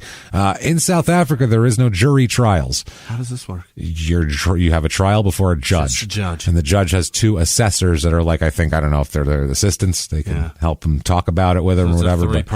Three-person jury, essentially. Kind of, but the judge is the only opinion that really matters. Yeah, so that's what it is down there. It's weird. So the day before Oscar has to plead innocent or guilty, his brother has a bail. His brother Carl has to appear in court on a culpable homicide charge. What? Stemming from a 2008 car accident in which he collided with a female motorist and killed her. Oh my God. And Richard Poplek of the Daily Maverick in Johannesburg said, quote, "Accidentally killing women would appear to be a family pastime." Wow. Which is pretty fucking funny. I'm sorry. I got to give the guy credit for that. That was below the knee. That's below the belt. Yeah, a little below the knee. Carl pleads not guilty to that charge. Now, his father, Oscar's father, Hanky, here made some comments that just did not help at all the situation. Mm-hmm. Oh, boy. This is speaking to the press the day after the shooting. Okay. So it's still real hot. Yeah. Oh, yeah. He said that the African National Congress has failed to protect white people from crime. Oh, no. This is his statement. Hence the need for people like him to arm themselves. Mm-hmm. That's what he said. Well, of course my son's arming themselves. White people are scared shitless over here. What do you want? Wow, that's fucking wild. So he made it worse by stating with, quote, "As a family, we value life too much to produce guns at every opportunity we can use them. I've been in positions where I could use a gun, but we've been brought up in a way that we value the lives of others highly." It's like even when we can shoot people legally, we don't do it. We're nice people here. Wow. Another government minister blamed Riva's death on the culture of Afrikaners, quote, "young Afrikaner men." She said, "We're brought up in the Calvinist religion." It's a Dutch, Afrikaners, the Dutch people there. Basically, that's a really basic explanation of it. But the Calvinist religion believing that they own a woman, they own a child, they own everything, and therefore they can take that life because they own it. She did apologize and retract her remarks afterwards. Said that the person who wrote that, but still said that, tried to say that this is part of it here. It's a society's issue. Yeah. And so Oscar pleads not guilty. Mm-hmm. He says didn't do it. Fucking, shot an intruder. Burglar. I don't know how she's dead. I don't know why she broke into my house to try to steal shit, but she's dead now. Yeah. By the way, the civil matter is now settled. Basically, the woman who he broke the glass on in 2009, they've been having a back and forth lawsuit going on. He agrees to drop his counter lawsuit and pay her shit because he says, quote, "I agreed to it because I was so," this is the her saying this, Taylor Memory, "I agreed to it because I was so tired of it weighing me down. It became so difficult at a stage that I needed a bodyguard when I went out in public due to all the hate rants." Because now they knew who she was because of this whole thing. So he drops his thing, pays her $200,000, and that's that. And his lawyer said, basically, I advised him that he can't fight legal and civil battles at the same time. Right. Can't fight those fronts all at once. Too much stuff. Get rid of that. Focus on not going to prison. So the trial starts. No juries, like we said. It's Judge Thokazile Masipa, who's assisted by two assessors. If found guilty, he could face life in prison. Yeah. If he's acquitted of murder, they also must consider an alternative charge of culpable homicide, which he could receive about 15 years for. Now, the state called witnesses saying they heard shouting the night that she was killed. And, that was, they said they heard it all the way leading up to the gunshots, not only afterwards, like he says, that was him screaming afterwards in horror.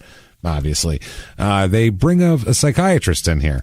And this is the defense team brings in a psychiatrist to explain Oscar's actions away. He says, this is Dr. Vorster, he says that Oscar's more likely to respond to any threat with fight rather than flight. That's how he is. He said it's an anxiety disorder was the result of the surgery at 11 months old to remove his lower legs. She called it a traumatic assault for an infant that age that would harbor that later on and then shoot their girlfriend in the bathroom. She also said that Oscar felt remorse over Reva's death. She said, quote, he feels guilty and developed a depressive disorder as a result. He's also been sitting in fucking jail, which, what's he depressed about? I don't drive a McLaren and do all the things I like to do anymore, or that Reva's dead. We don't know. I don't get to live my Playboy lifestyle. That's what I mean. Right. There's a lot of reasons he could be depressed right now that may not be from guilt. The psychiatrist said that the reactions of Oscar in the early morning hours of that day would have been different to that of a normal, able-bodied person that doesn't have generalized anxiety disorder. She said, however, though, this would not have affected his ability to distinguish between right and wrong, and that's up to the court to figure that out.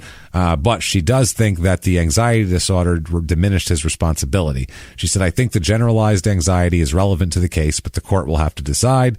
She said that they're not very uncommon, and also aren't signs of mental illness. But she did say that safety measures at his home were, quote, out of proportion to the threat of crime in South Africa. He acted like he lived, like he was a fucking drug dealer who, was sitting on, he was like the stash house on The Wire, basically, acted like he lived at. Like, calm the fuck down. So, she said that his parents separated when he was 6. His father was not a responsible parent. The psychiatrist said, quote, he was largely absent and his mother was anxious, sleeping with a firearm under her pillow. She said that basically the state prosecutor asked that whether someone with anxiety disorder plus guns would be a danger to society, and she said yes. His actions when he shot his girlfriend should be seen in the context of anxiety, is what the doctor said. So the prosecution said, great, let's take him for a mental observation then, if that's the fucking problem here. So they're trying to figure that out. Now, the forensics of this, like we said, during the forensics, the showing of all the pictures of the body and everything like that, he throws up and sobs and throws up in court. Really? Oscar does. Oh, yeah. He's sobbing. A bit of a show. He's sobbing. He's throwing up. He sat with his head bowed, covering his ears with his hands, too. Like, he doesn't even want to hear. Like a child. Now, his uncle recounted an incident when his son had slept over at Oscar's house and made a noise when he got up to get a drink of water in the middle of the night. He said, quote, Oscar came running out with a gun in his hand. God, Jesus. So he's trying to say, that's just what Oscar does. You make a noise in his house, he comes out ready to buck shots. That's it. You better stay in your fucking bed till Oscar gets up. That's what I'm saying. All right, he's making coffee. I smell coffee. I'll get up now. Is that bacon I hear? Oh, boy. He says, quote, no one is safe in South Africa. They don't just come in and tie you up and rob you of your assets. They denigrate you in front of your family. They rape your wife and urinate over your children and shoot the man in the back of the head and leave the kids without a father. So here he is, a kid who hasn't got legs. He hears noises in the house, has his girlfriend in the home, and straight away goes into full combat mode and panics. He thinks, I've got to protect this girl. That's the only way I could think it could have happened to this poor kid. I'm not getting That's what he said. That's the only way it could have happened to this poor kid. He shot her, not poor kid. She's dead. It stinks of talk about building a straw man. Right. He just built a straw man that raped you and urinated on your kids. That's a pretty crazy straw man. It certainly stinks of a man who doesn't have legs and is realizing very quickly that his career is going to be over soon. Oh, yeah. And if this hot chick leaves him, how's he going to get another hot one when his career's done? Maybe. You better never leave me. And then he hears her texting in there, get out of the bathroom. Who are you on the phone with? I'm going to start shooting, bitch. They're arguing, and I don't even think he would have told her. I think can see it all I think she ran in there to get away from him, closed the fucking door, and he was like, open the door. She wouldn't open the door because the shit was locked. And so, to me personally, I think that he was shooting first and knew exactly what he was fucking doing. Probably. And was trying to scare her. He also, then he testifies. Okay, after his uncle calls him a poor kid. Oscar testifies in his own behalf. What a dummy. And he's weeping and all this shit. He first apologizes to Rena's family. He said, I would like to take this opportunity to apologize to Mr. and Mrs. Steenkamp, to Reva's family. He said that he's now taking antidepressants and all that sort of thing. And he said, to those of you who knew her who are in court today, he was nervous and everything else. He said that his mother, he talked about his mother lending him the courage to overcome his disability. He said, if I fell, she told me to get myself up. She treated me the same way as my brother and sister. He said that people's perceptions of him changed because they saw how he perceived himself, and that he was, he didn't feel bad about himself, so they don't feel bad for him, basically. He described his childhood home as, quote, not in the best of suburbs, Africa's richest mile. Right. Not in the best of suburbs. And that it was broken into many times. He said that his mother slept with a gun under her pillow because of the constant break-ins. He told of his father being carjacked twice. Rarely does that happen in your own bedroom, though. Yeah. I've never been carjacked at 3 a.m. in my own bedroom. That's difficult. I don't think... No, it's a hard one. You'd have to be, it'd be tough. And how he himself had been followed more than once. Okay. He spoke of general crime in South Africa. He said he got dogs to alert him to people breaking into his house and everything like that. He also spoke of religion and the Christian faith that he and Riva shared together. He told the court that his God is a God of refuge and that prayer got him through the last year since the death. My God is an awesome God. Is a refuge God. My God is a refuge God. He shoots right through the door. 4 bullet holes and you fall right down. You ain't gonna be alive no more. You can't say my God is and that song not go through my head. It's gonna happen. So Oscar then describes himself as charitable and details a depression. He says he has nightmares, he can't sleep, nor does he want to. He said when he wakes, all he can do is smell Riva's blood, and he's haunted by it. He said, quote, there hasn't been a moment I haven't thought about this tragedy.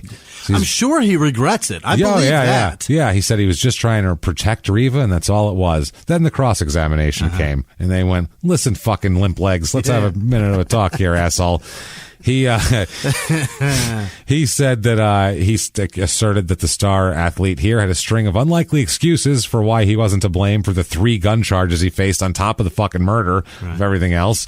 Also, while cross-examining him, Jerry Neal, that's the prosecutor, was saying that he's lying about killing his girlfriend by mistake. He asserted that Oscar wouldn't accept responsibility for anything and basically reacted incredulously to Oscar's explanation of why a gun was being handled under a table, because he tried to explain why he was doing that. He said Oscar's explanation why the gun went off under the table, he said the Glock went off while he was holding it, but he insisted that he didn't pull the trigger.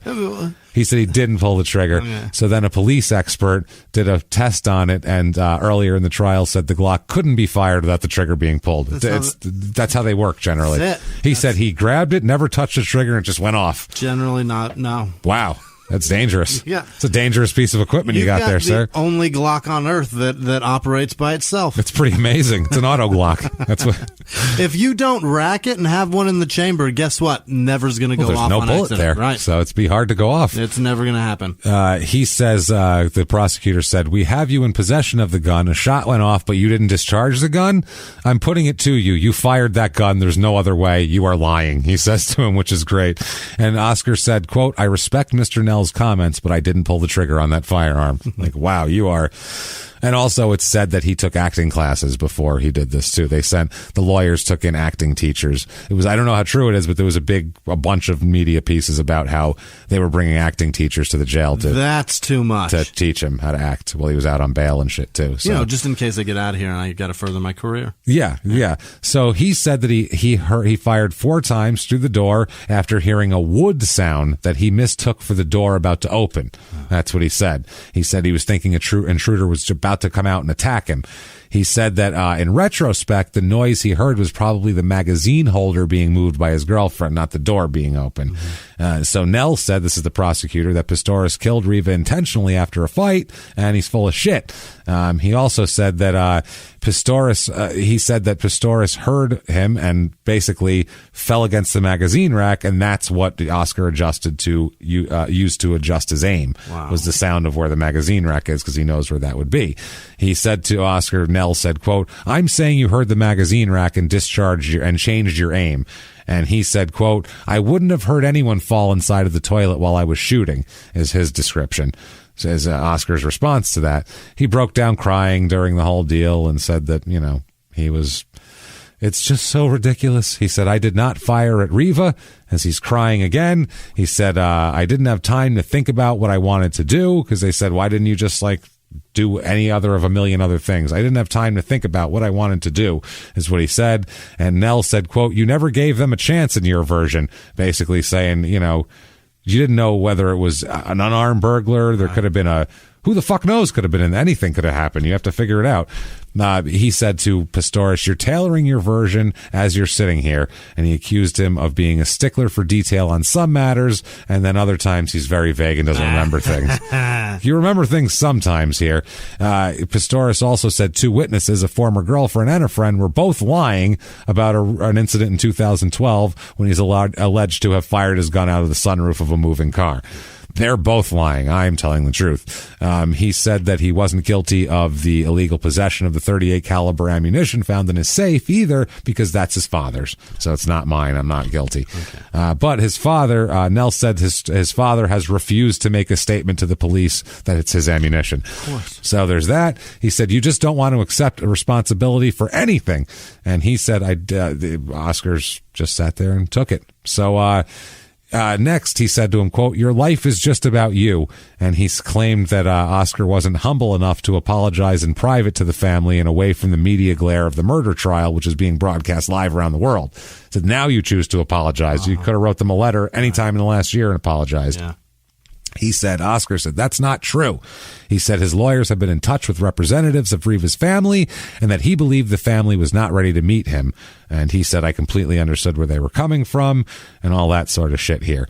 Nell also asserted that Oscar was sometimes mean to Riva, pressing on about her objection to him playing a song, okay?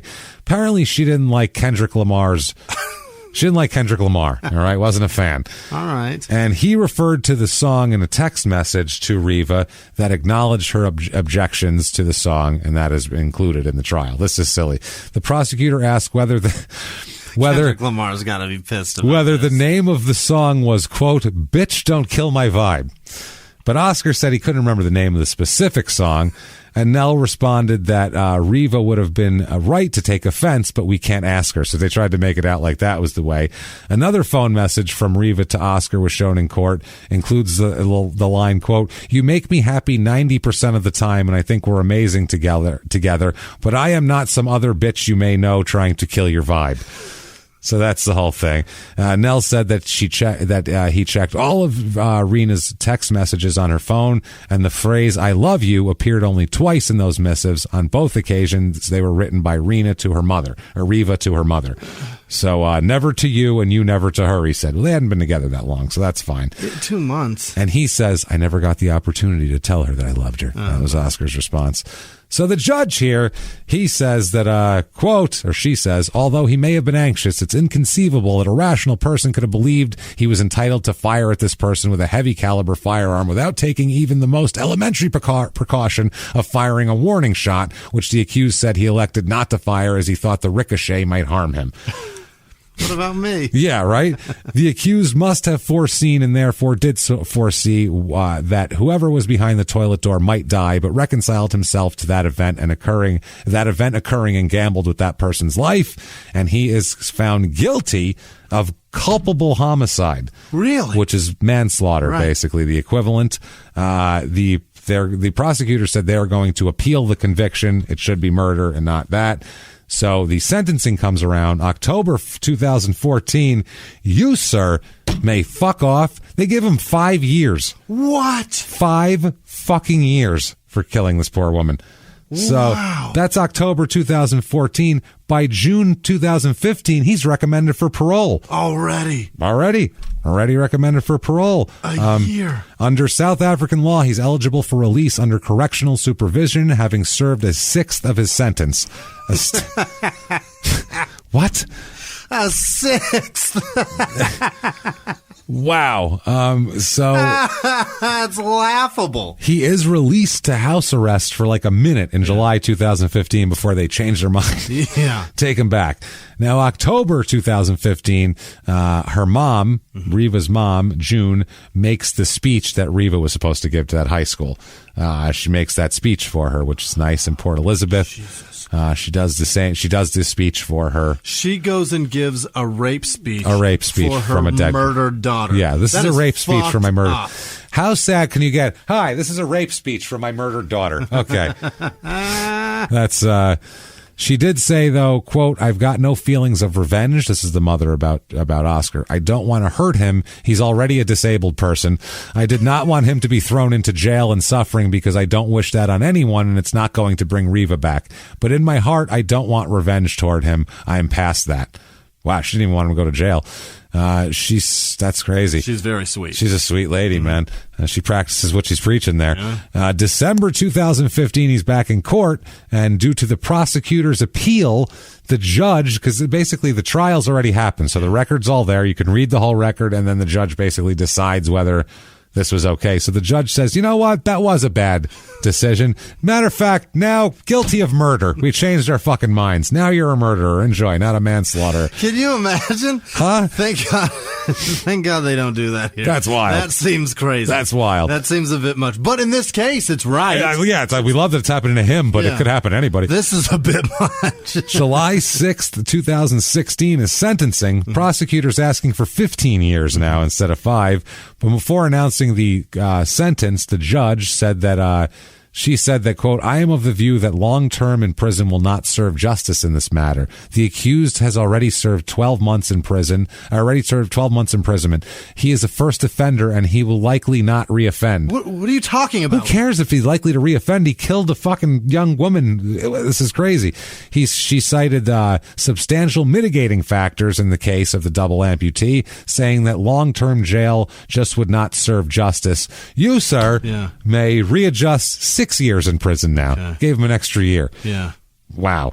The prosecutor is like, what the fuck? Yeah. They're mad. The prosecutor said that the prosecutors earlier indicated they would appeal any sentence under 8 years opposed on him. So they said, appeal at 6 too. Fuck it.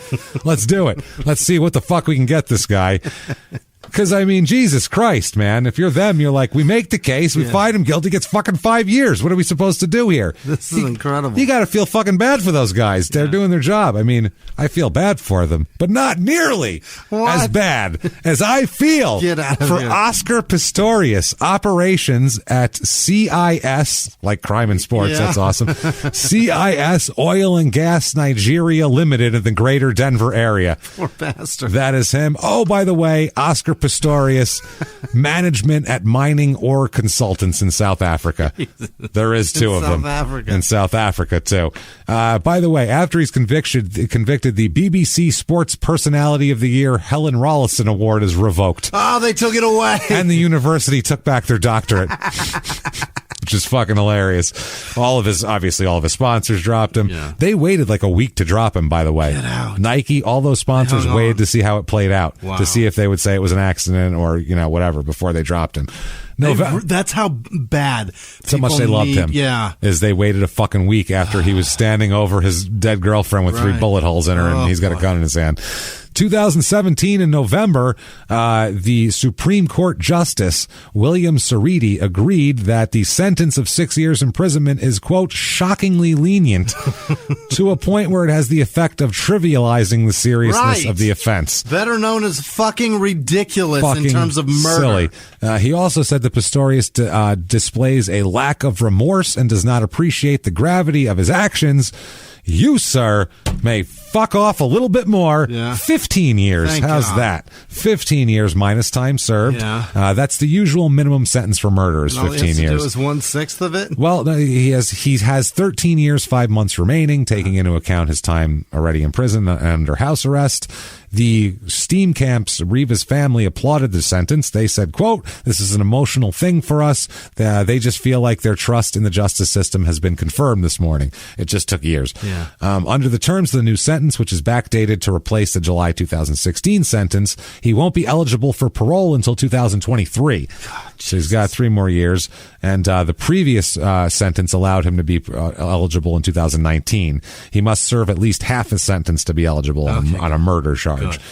So December 2017, while he's in jail, he apparently it's the Adder Ridge Correctional Center, which is facilities for disabled prisoners. He is fucking attacked in prison by somebody. Really? He gets bruised up by a fellow inmate over the use of the public telephone in prison. So another disabled person fucks him up in jail over a phone.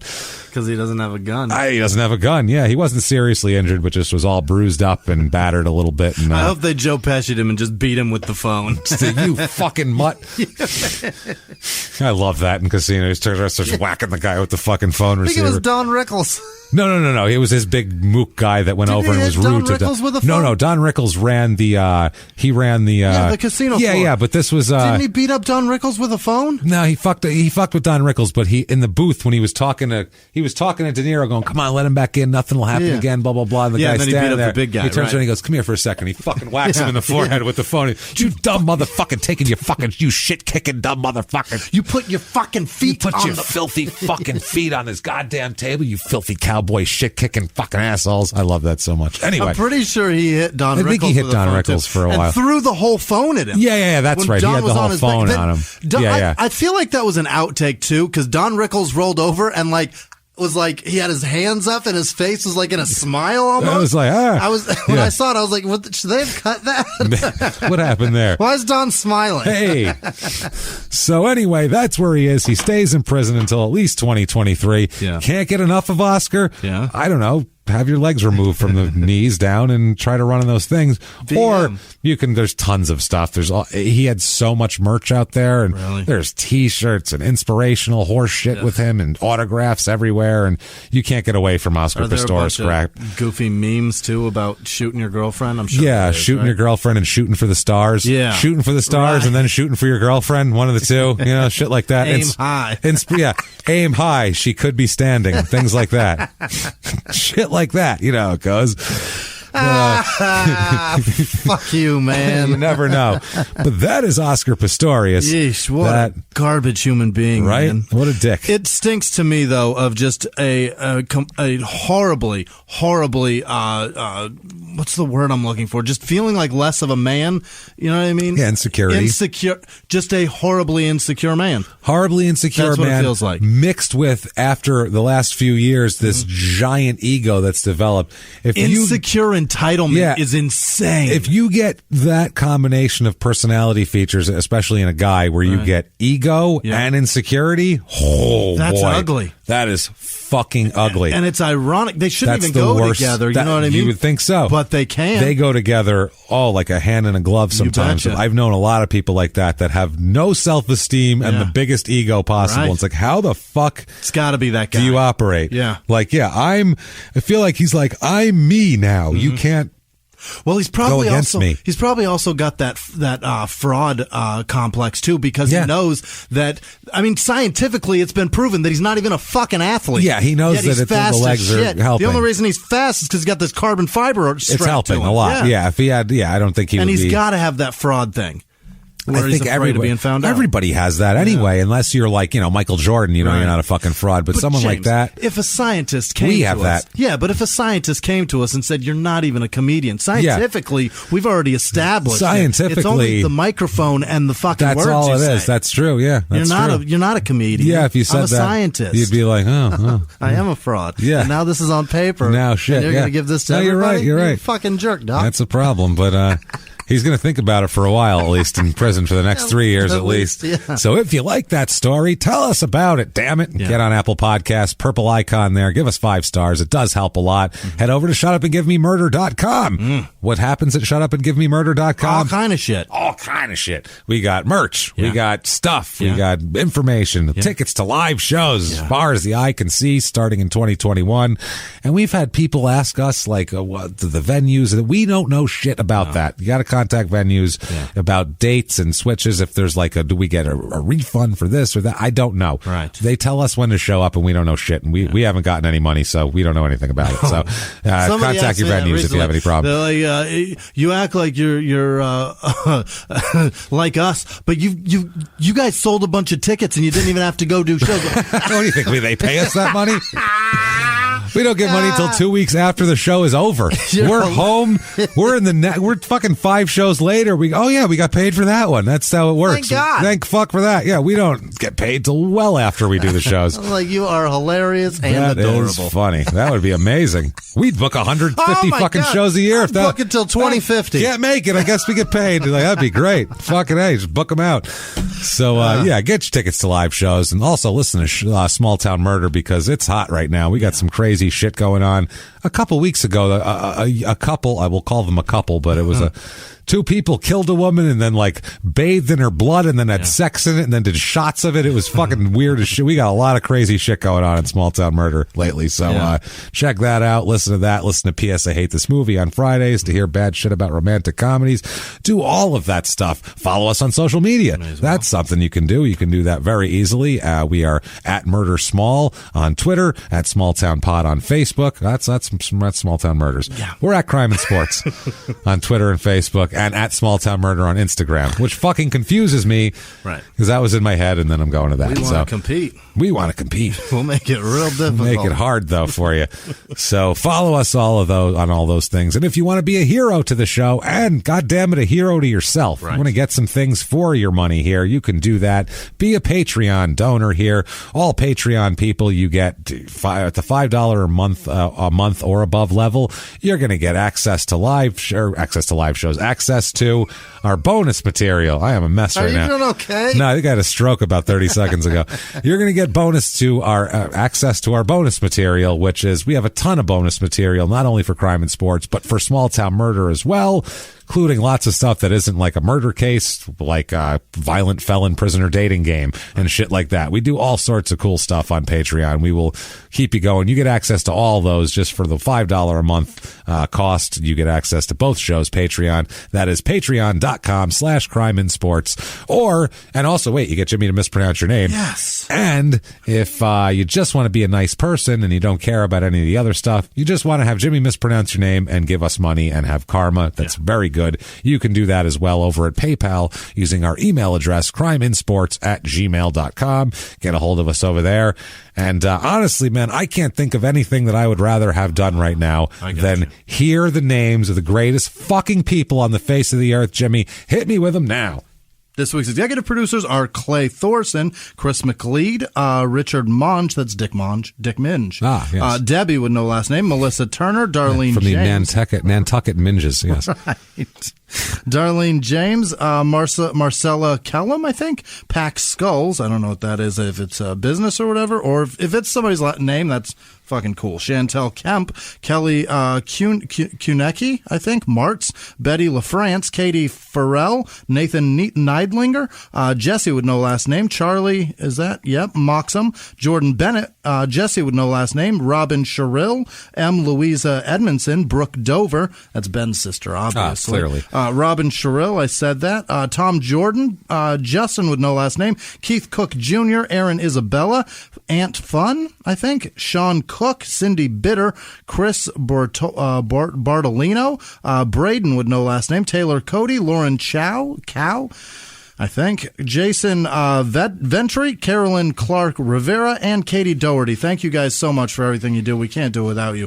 Other producers this week are Jess Laura, Thomas Smith, Jude Kendall, Lucinda Sheriffs, Craig Roberts, Joanne Ahern, Aspen Cloud, Bradley Herbold, I think, Alexander Faulkner, Foxy, is that right? Foxy Beaver? No. God damn it. I'm an asshole.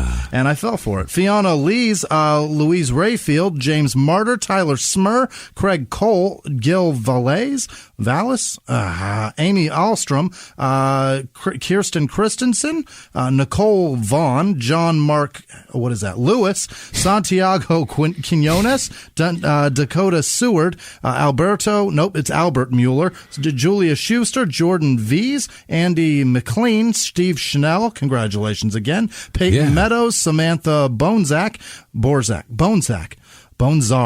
sorry, shit, Kelly Schmidt, Dan Dobey, Christine Valdez, Brandon Abels, Janice Kraft, Jennifer Peltier, Liz Leatherland, David Fortner, Rick with no last name, Ashley Vio, Maria Raspier, Jared Brown, Vicky Morley, Kaylin Hansen, Amy Hosler, Christy Stout, Carl Kirshner, Robin Anderson, Danielle James, Matt Tenney, Sir Blackamus of the Prime, Mandy Knight, Kip Sousley, Jeffrey Cram, I think, Jimmy Davis, Kevin Greenier, Taylor with no Taylor, just Taylor, no last name, Frank Fortucci, Taylor.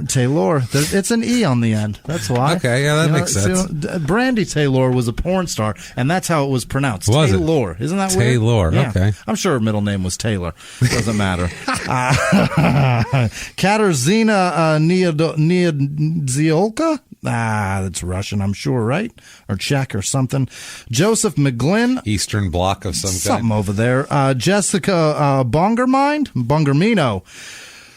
Nicholas Mesker, Luke Hutner, Alida Alida. Nightingale Photography, Flavie Duguay Labourne,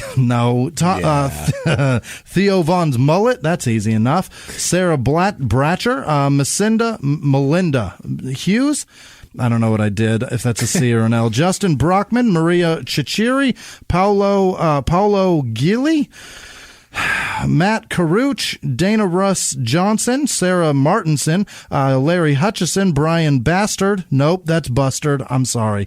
Janice Hill, Alexander Wilcox, Aaron Sherman, Graham Cannon, Ali Preble, Georgette King, Mark Balboni, Lily Whitaker, Michael Humecki, Lyson Cabioch, probably not. Ellie Spoonable, not likely. Benny Nielsen, Kira Watson, Sabrina Hancock, Julie Penny, Sunday with no last name, Sean with no last name, Justin Thomas, Mark Adams, Karina Summer, Kaylee Hopkinson, Cross Caldwell, Sol Meck, Matt Smolsky, Kevin Rosenberger, LC, Emily Hoffman, Nadine Carter, Amy Labossiere, Advanced Water, Taylor Lundgren, Jessica Nash, Karen and Jethro, Emma Branaby, Andrea Buckley, Sina Mori, Laura Looney, Adam with no last name, Catherine Lunsford, Antoninka,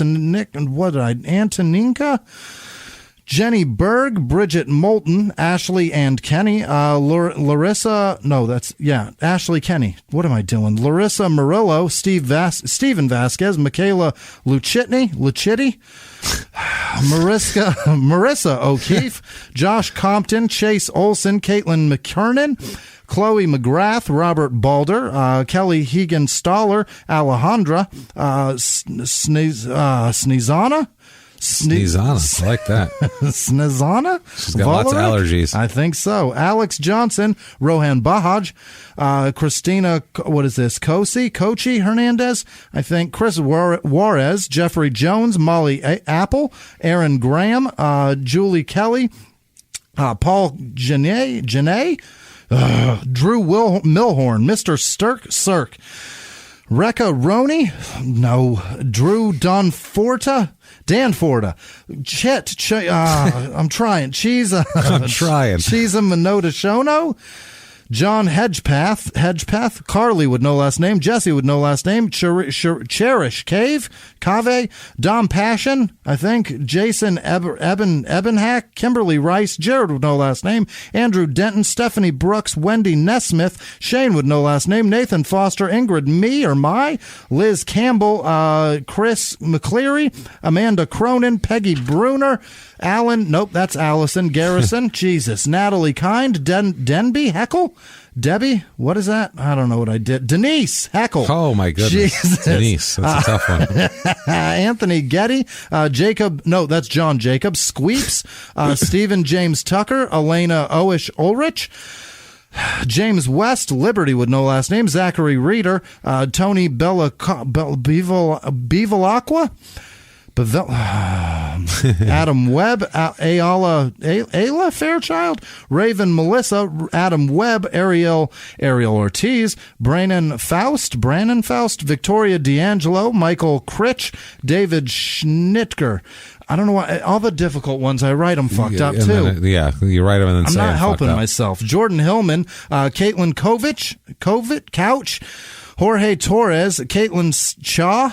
What? Danielle Danella, Mendoza Ardona, Lisa Yone, Delia Hunt, Heidi or Heidi. It's got to be Heidi Johnson, Sav Haley, Nikki Redmond Corbin, Raina Jackson, Lena. God, Joseph, Joshua, Vieira, Becky Becker, I don't know. Miranda Raines, Scott with no last name, Daniel Barnes, Angelia, Joe Dawson, Caleb White, Kenda Keller,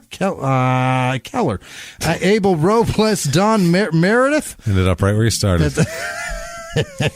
Yuval Regev, JD with no last name, Kendrick Wallace, Angela Davidson, Chooch McDonald? No, real John. Chooch? Like my grandmother used to call people a big chooch? Chooch McDonald. Okay. Jordan Perkins, Ricky Lloyd, Carly Seward, Kyle Murray, Ryan with no last name, Sean Karstensen, Malin Lindberg, Adam Haberberger. All right, already, I'll watch The Wire. That's what that says. All right, good. Lauren Baker, Blue Kieran, Matthew Johnson, Alyssa Nesbitt, Alyssa. Casey Clark, Jordan Petty, yes, Jeremy Costigan, it's his birthday, happy birthday. Amy Mirable, Kevin Riley, Shiana Cologne, Hannah with no last name, Colin Spencer, Graham McGregor, Rob Sanford, Courtney Cieslick, Abigail Manning, Morella Sebring, Heather Toot, can't be right, Quincy Markowitz, Laura with no last name, Brian Gauger, Tamara, Chamomile, Megan Holtrup, Jason Stuck, Ryan Shank, Stephanie Hudd, Damian McCowther, I think, Cintron's Lemons, Michael Cannon, Jamie French, Joe Weinberg, Monica Kendrick, Devin Creason, Nina Korzeniewski, I think, Heather Nelson, Evan Bubba Smith, Gina Mara, Kai Kinsler, Bees Knees, Born to Please. What? All righty then. I don't know what I had to read there. That's good. Gross. Or not. Who knows? Could be great. Good for you, person. Thank you. Ellen Hiroka. Emily Perdue, Cheyenne Rickelman, Mariah Plotkin, Adam James, Brandy Whitehouse, Ashley Grant, Michael Hartley, Courtney Perkins, Cody Kinnison, Carrie Merrill, Lisa Holmes, Misty Keene, Janice, nope, that's Killian. What?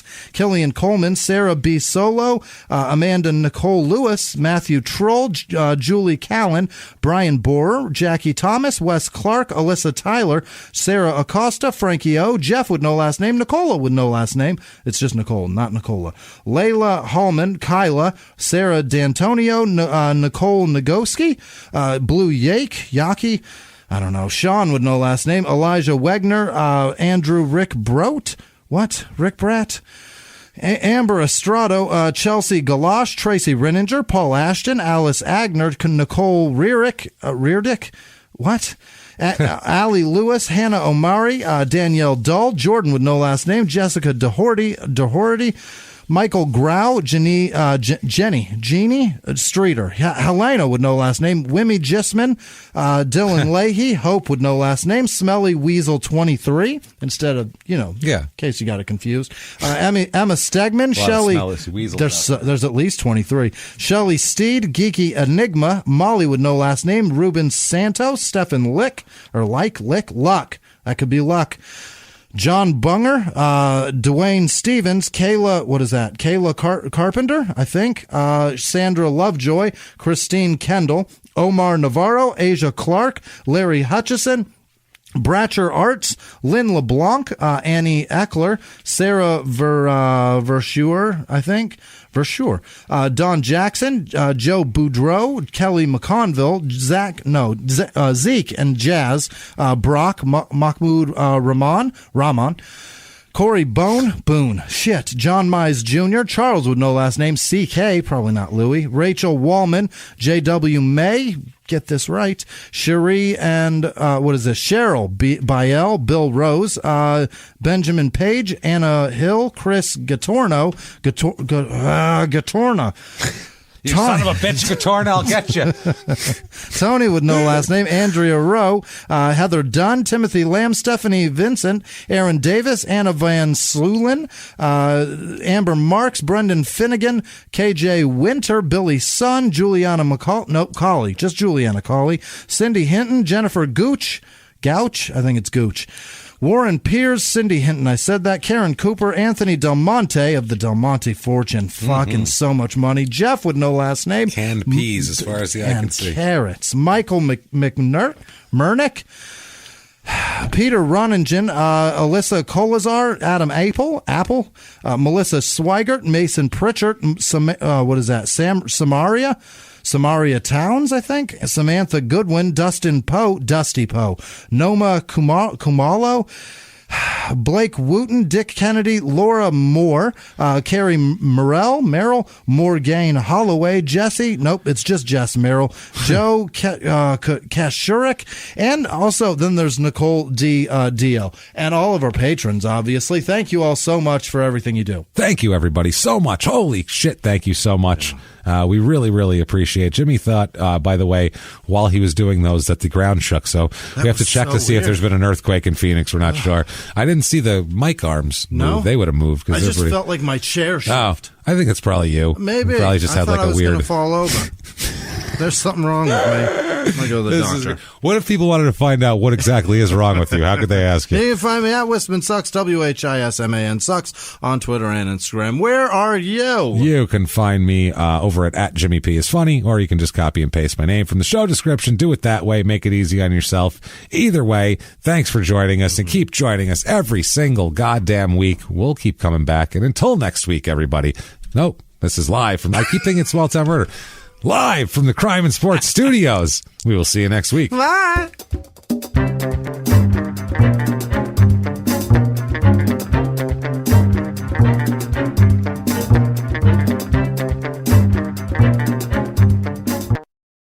If you like crime and sports, you can listen early and ad-free now by joining Wondery Plus in the Wondery app or on Apple Podcasts. Prime members can listen early and ad-free on Amazon Music. Before you go, tell us about yourself by filling out a short survey at Wondery.com/survey. A few miles from the glass spires of Midtown Atlanta lies the South River Forest. In 2021 and 2022, the woods became a home to activists from all over the country who gathered to stop the nearby construction of a massive new police training facility, nicknamed Cop City. At approximately 9 o'clock this morning, as law enforcement was moving through various sectors of the property, an individual, without warning, shot a Georgia State Patrol trooper. This is We Came to the Forest, a story about resistance. The abolitionist mission isn't done until every prison is empty and shut down. Love and fellowship. It was probably the happiest I've ever been in my life. And the lengths we'll go to protect the things we hold closest to our hearts. Follow We Came to the Forest on the Wondery app or wherever you get your podcasts. You can binge all episodes of We Came to the Forest early and ad-free right now by joining Wondery Plus.